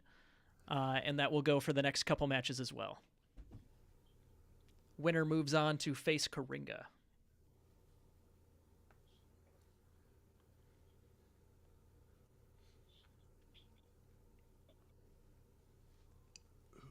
All right, here we go. Let's see if Skylar can get that win on the day or if Kendrick is going to move on.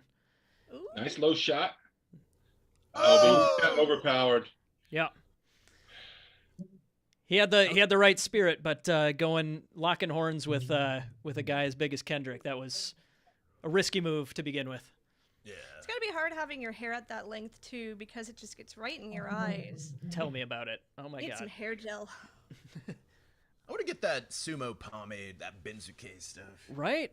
Man, I have like super thin, like fine hair, so like even when I tie it back, it's temporary. It all I get it'll fall out. flyaways everywhere. Oh.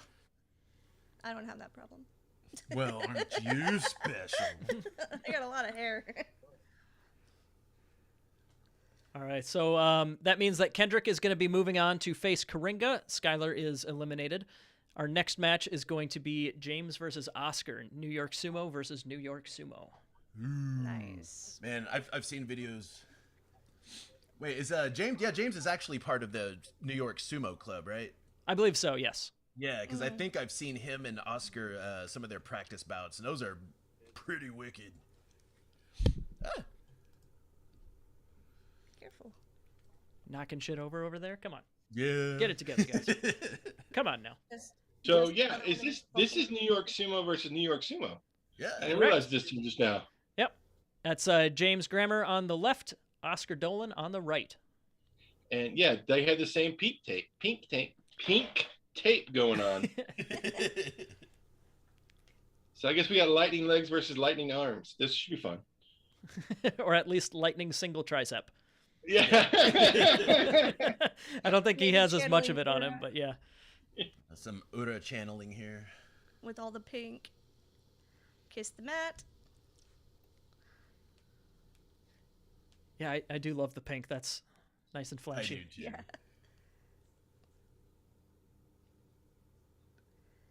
You can do it. Yeah. Ooh, Oscar gets to the side, goes for the leg. Oh, no. Oh, he's still wrestling in there though. Recovering. He's recovering. Oh, no. Oh, no. Oh! Oh. Did he stay in?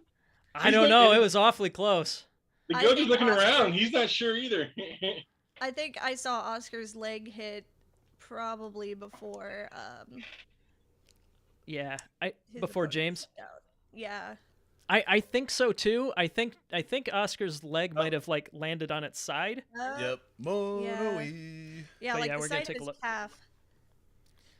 Mono-e, by the way, that's the term in professional sumo where the judges confer. Either you guys know what it means? I can't remember. Mono-e? Yeah. Oh, I don't know. I was just in my brain directly translates it to a judges conference. Yeah. I don't remember what it means literally, but I thought there was something behind it. But no, from what I learned, it just means challenge to Goji's decision. yeah, it doesn't necessarily have a meaning outside of sumo. I You know don't what? think so. I could be wrong though. I am not Japanese. We're gonna for put sure. that in our definitions episode that we're working on. Hey, there you go. So let's make a note of that. What's the direct translation of mono-e? I might ask Google. Mono-e. You can just type it. Oh yeah. Ooh, are No, we I just thought I pulling a said rematch? Yeah. Yep. All right, I guess the judges were not sure. Tori Naoshi, there's another vocab word for you guys. Write that one down too. Tori Naoshi, just the official declaration for or term for a rematch.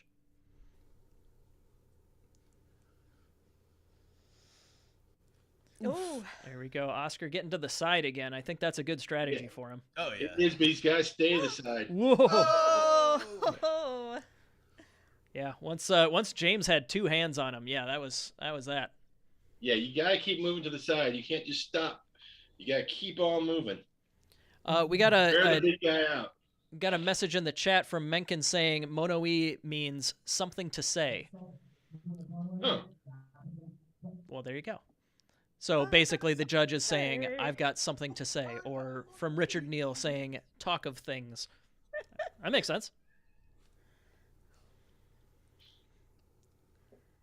Okay, here we go. We're staying in the loser's bracket, meaning the loser will be eliminated from this match. The winner will move on.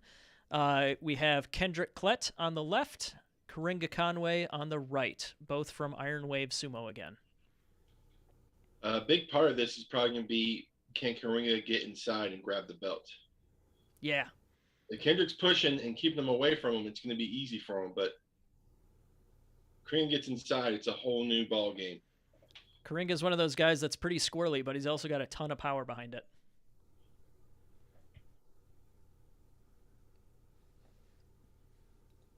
Oh, sneaky! Hinka. Going for the side My step favorite slap down. Yeah. Nice. Yeah, Sabrina is a Hinka stan. Yeah. I noticed he did a different little gesture there. Instead of like the swiping the hand, he like brought it up to his chest and then brought his arm out, and he looked like he was holding his hand in like an L shape. I wonder what that means. That's just his deal. Was he just That's doing a just- flashy Karinga version? Yeah, he's a flashy movement person. I want to ask him about that. We should hit him up, Yeah, we should. see what the story is behind that. He's just a flashy character. I love Yeah. seeing like the strongman stuff that he does. You know, like when he's wearing the kilt and tossing around the kilt toss and Yeah, the Highland games, those are cool. yeah. We have some, I think, y'all have some, I think, in Dallas every Man, year. I need to go check those out. Yeah. That's awesome. I've always liked watching those strongmen, like like the world's strongest dudes, and they're pulling buses and stuff. I'm like, man, I just want to go to that. The strong manses. The strong. If you like hurling heavy things, Karinga's definitely the dude to hang out with. Okay, here we go. We've got James Grammer out of New York on the left, Cornelius Booker out of Ironwave on the right. Winner is going to move on to face Karinga. Loser will be eliminated. Got to dry off there. It's just good manners to tell off, you know. Mm-hmm. Yeah, is it just considered rude to slap someone with your meat when your meat is wet? Pretty much. I mean, like it makes it more fair if you can like just get a good thrust without like sweat just making it slip off. Man, if somebody just tuned into this stream, Oh man, let's transition back into talking about going traditional. Okay. Yeah. So for people that There's don't know, so much innuendo. Oh gosh. traditional is what corny on your right is, and non-traditional is what we got on the left. In amateur sumo, you're allowed to wear short compression shorts underneath your mawashi, but according to Cornelius, in Cornelius's mind, you shouldn't. All right, James on the left, Corny on the right. Come on, come on. We got our knee. got under him real good. Corny got that inside. Oh, nice turn. Oh, Yeah. Nice job with that leg hook. Yeah. Yeah, James tried to do the same thing that worked on Oscar, just hurling him to the side like that. But Corny was he had the double inside grip. He hooked the leg when he was about to get spun, and yeah, that was awesome. See, if you wear your mawashi traditional, you get extra blessing from the sumo gods. Yeah, exactly. If the sumo gods look down on you and they don't see enough butt, they're like, I don't know about this guy. We need to see at least 3 crack hairs, guys.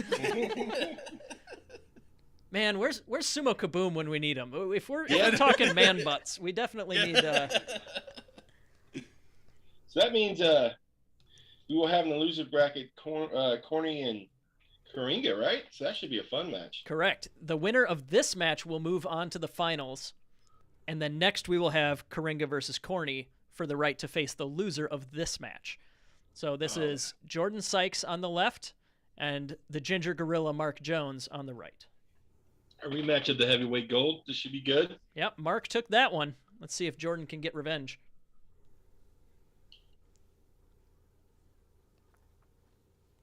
Wakanoho, very intense refereeing there. Oh, yeah. Nice collision again. Yeah, shoulder to shoulder. Mark stands him up, but Jordan is defending real well. Swimming those grips underneath. But Mark keeps driving forwards, and Mark gets it. There you go. Mark Jones takes the rematch. Yeah, that was some good grip work though from Jordan. He was kind of put on the back foot at the beginning, but yeah, what did you think of that defense?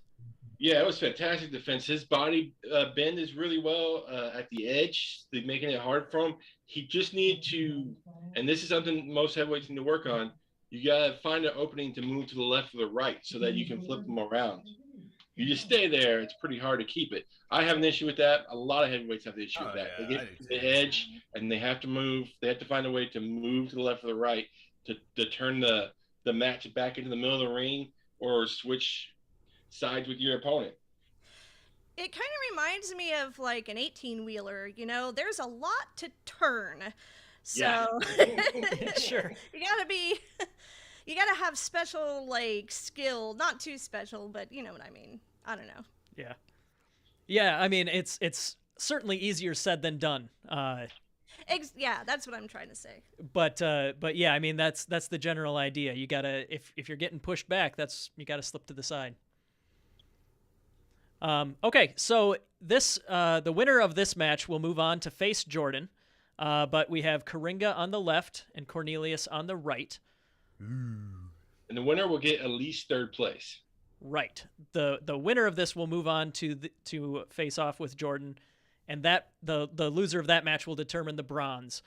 But getting ahead of ourselves. Right now, the winner moves on and the loser is eliminated.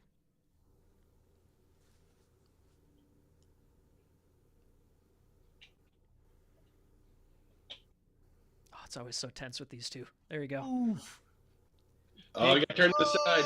Oh! Oh, man. Oh. Wow, what a reversal from Corny there. I think Corny got it, right?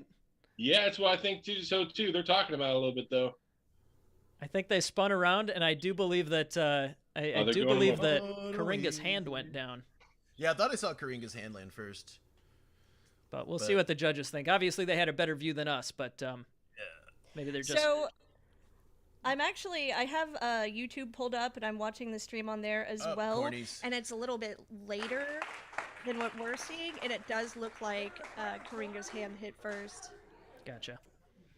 Well, there you go. I'm glad that I'm glad the tape agrees. So that means that Cornelius will have at least the bronze medal, but will probably be taking a minute to give him a breather. The next match is going to be Cornelius versus Jordan. The loser takes the bronze medal. The winner moves on to face Mark Jones in the final. There you go. Hug it out, boys. Aww.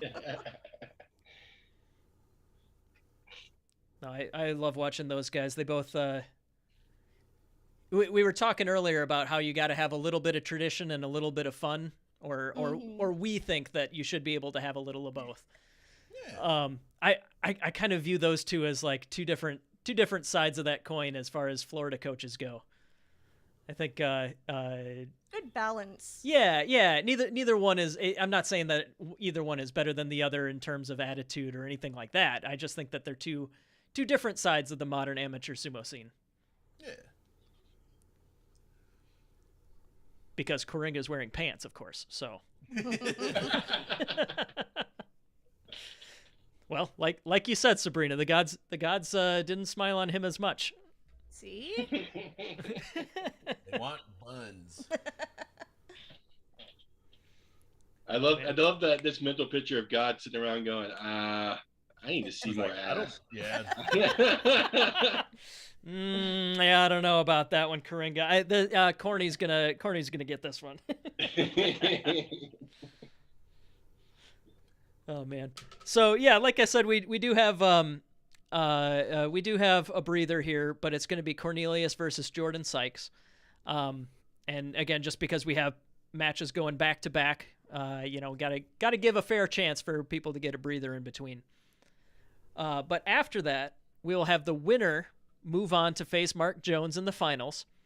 And because this is double elimination, they will have to beat Mark Jones twice. So regardless of if it's Cornelius or Jordan who move on to face Mark, they will have already lost once, whereas Mark has yet to lose. So, in double eliminations, when you get to the finals, one of the guys has to win twice, no matter what. And in this case, it will be either Cornelius or Jordan. But Mark, if he beats his opponent once, then that opponent has now lost 2 times and is eliminated. So that can get kind of confusing when we get to the end of double elimination brackets, especially if you don't have the bracket in front of you. Like last year at Nationals, I was trying to follow along, and I was having a lot of trouble with it because I didn't have the bracket in front of me. So why don't I actually put that up here? Yeah, I was gonna say I wish we could have like a lot more. Oh, Yeah. Hey guys, I'll be right back. Who was that That's a one? lot.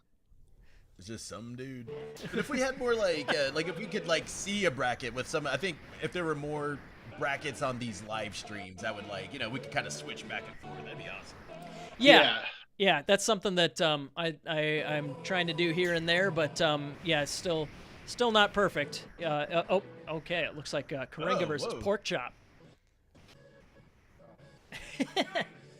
Chop him up. Whoa! Whoa, capoeira.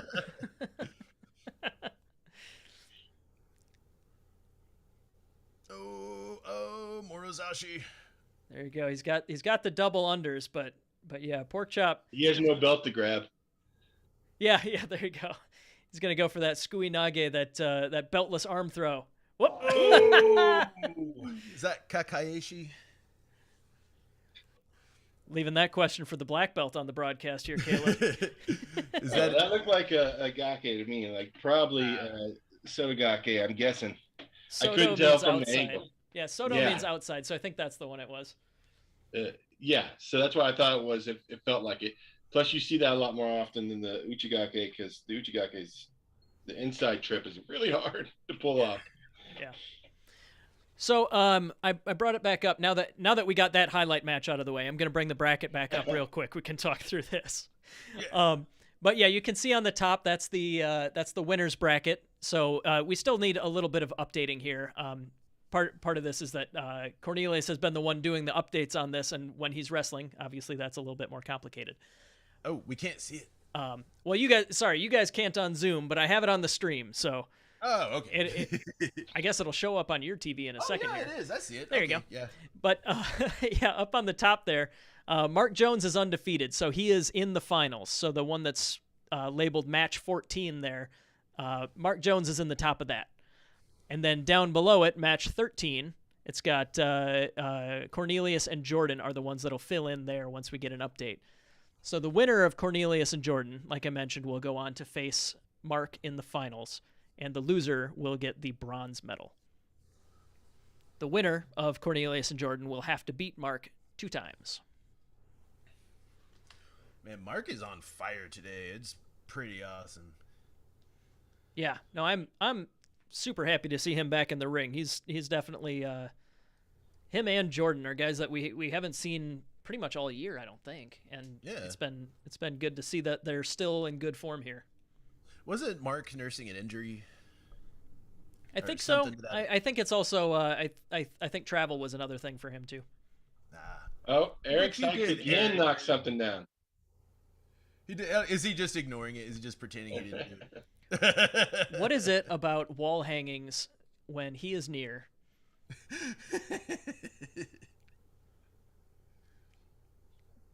Oh man, I hope that chair is solid. Boom. There we go. Yeah. Give it up. Give it Way up for done. give Way it up to for fix Eric. your own mistake, Eric. Well done. Matt, tell us what that's like. Being tall in Being day-to-day tall? life. What is that like? What's the weather like up there? Well, you would want to, whenever you go to the grocery store and you see, like, one of the hobbits reaching for something off the top shelf, you're not supposed to offer to get it for them, but if they ask you, you're obligated to get it. You have to linger in case they do ask. Yeah, okay. Yes. I'll That's make the law sure of the giants. I'll make sure to keep that in mind next time I'm reaching for top shelf pizza from the freezer or something at the grocery store. Okay, on the left we have Jordan Sykes. On the right we have Cornelius Booker, both out of Ironwave Sumo, and this is the bronze medal match. So the loser will take the bronze medal.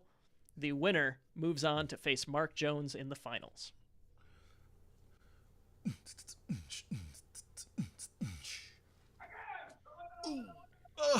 Wow. Oh! Just pure That's horsepower. power. Yeah. Man, that was oodles of brutal noodles out of a metal kettle. There's no way that was improvised. What on earth was that? Oh, oodles of brutal noodles out of a metal kettle. Oh, yeah. I that's satisfying. That's a good one. But that does mean that your open weight bronze medalist will be Cornelius. He's limping a little bit. Gonna take a minute, I believe, to give Jordan some time to recover, and then it's back in the ring with Mark Jones for Jordan. So Mark is 2-0 against Jordan today. If he wins one more, he takes his double gold medals again, just like last year.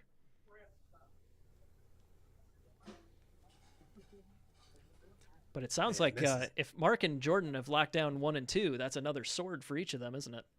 Yeah. Man, I'm so jealous of those swords. Yeah. Yeah, I think Seriously, Eric Sykes is the one who found him, so maybe that's who we need to reach out to.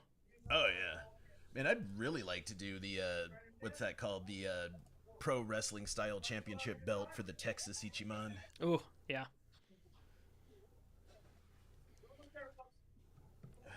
Yeah, you guys should just have a belt like the Texas guys. You guys have like 4 major tournaments a year? Like one with each club? 5 if you count the women's Okay. the wins. Yeah. Maybe you just have like a belt for each division, Yeah. and each of those tournaments, the winner of the belt has to bring it from the last tournament, and the winner of the current tournament brings it home afterwards or something. That'd be And fun. then have like a Money in the Bank match. Oh, obviously there's the belt hanging over the dohyo match. I mean, of course.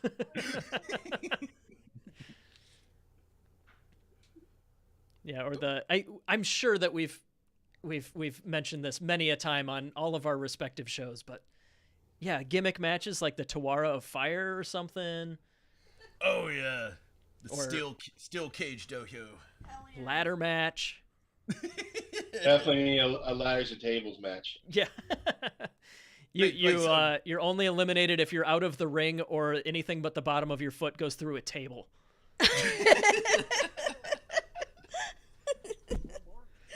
Oh man. Okay, here we go. We got the Jordan, finals. Round 3. Round Round 3. Stoked about this.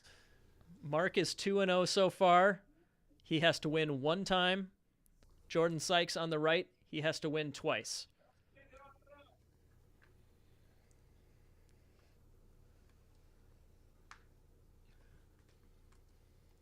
Here we go. Can Jordan prolong it? Or is this our last match of the division? Ooh. Oh, big hit. Big hit. Oh. Mark is too Didn't it- strong. He shouldn't have turned his body. Jordan turned his body to the side. Every time you do that, you lose power. So that's his second sword. There you go. Showmanship. Give it up for Mark. Well done. Yay. Mark Jones. All right, so the Ginger Gorilla has 2 swords now, right? I think both Yeah. of those guys will walk away with 2 swords. I don't know if the swords are made of gold and silver, but they should be. Oh yeah. But yeah, there you go. Mark Jones takes that rivalry 3-0 today, and takes the double gold.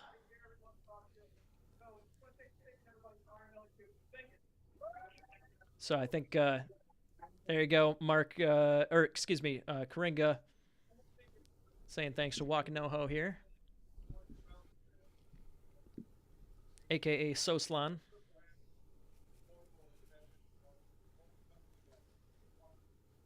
Man, both of his names just sound so cool. Right? Oh. So I think what we'll be doing, I think we'll probably be awarding the open weight medals and swords. And after that, I think we'll probably be moving straight into the novice division open. Novices.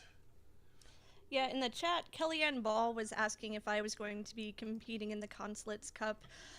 Unfortunately, I'm not. I think I've only been to, like, what, 4 or 5 Keikos so far? Some people have competed with, no Keikos under their belt. But... True. But I gotta be extra careful just because of my condition.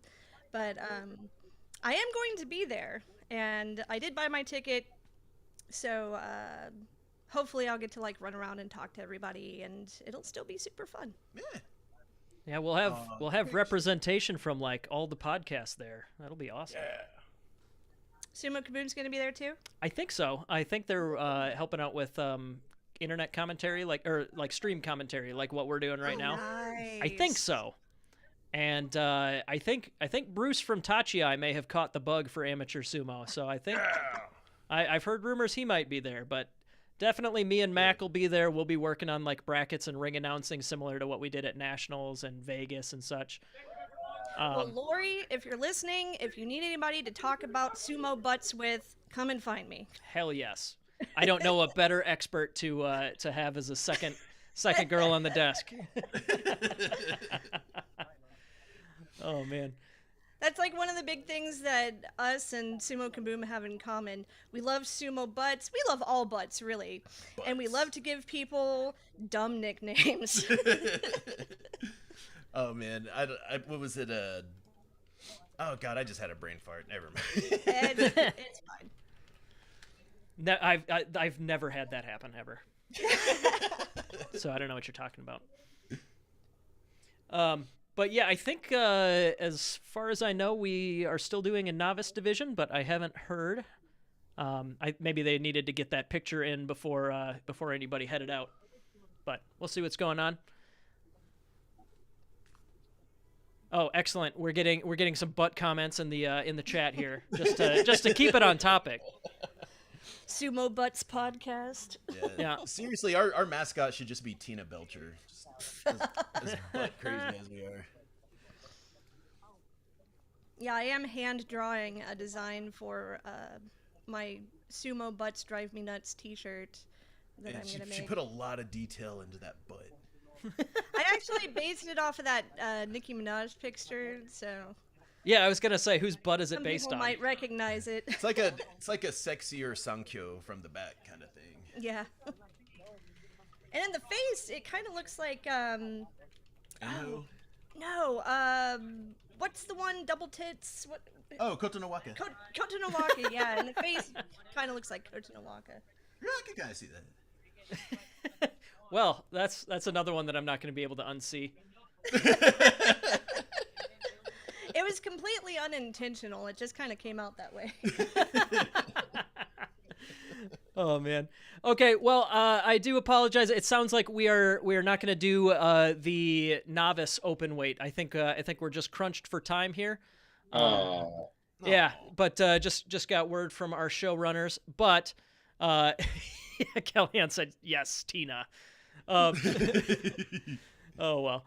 But either way, thank you so much for joining us on here. This has been a real blast. I'm glad that me and Mac didn't blow it hard enough last year that Ironwave still invited us back, and thank you so much to Caleb, to Matt and Sabrina here for stepping in on kind of short notice to help me out on the desk. Yeah, no problem. Yeah, it was fun. you know what? Why don't I just let's fix this. Why don't we can show our faces again, right? Like we're yeah. we can Where's that switch this thing? view back to gallery, show our pretty mugs. Let's Well, see. maybe. Oh, start vid. Zoom Yeah, will you let got me. it. There we are. Oh my gosh, what is going on? Hello. Okay, hold on. Oh man. Hey, I there got we go. water buffalo horns today. I don't know what is going on with that one curl right there. But man, I do have to say I was super impressed with the New York boys. I mean, like, was this their first tournament? Yeah, all of them. All of them was their first tournament. All three. That was Dude, they they did really fucking rocked badass. it. They really did. And I was glad to finally see Oscar, especially in a tournament, because he's someone that I've been following in the amateur sumo world in the U.S. for a while. So I'm glad that he got to have that experience, and I think he did pretty good. Oh yeah. I'm really stoked to see how Matt Shields is going to do with Chicago Sumo too once they kind of start getting going. Oh, totally. Yeah. If anybody listening is in the Chicago area, definitely hit them up because they just started out. I think they've maybe had their like third or fourth Keiko so far, but Yeah. they're looking for more members, any size, any gender.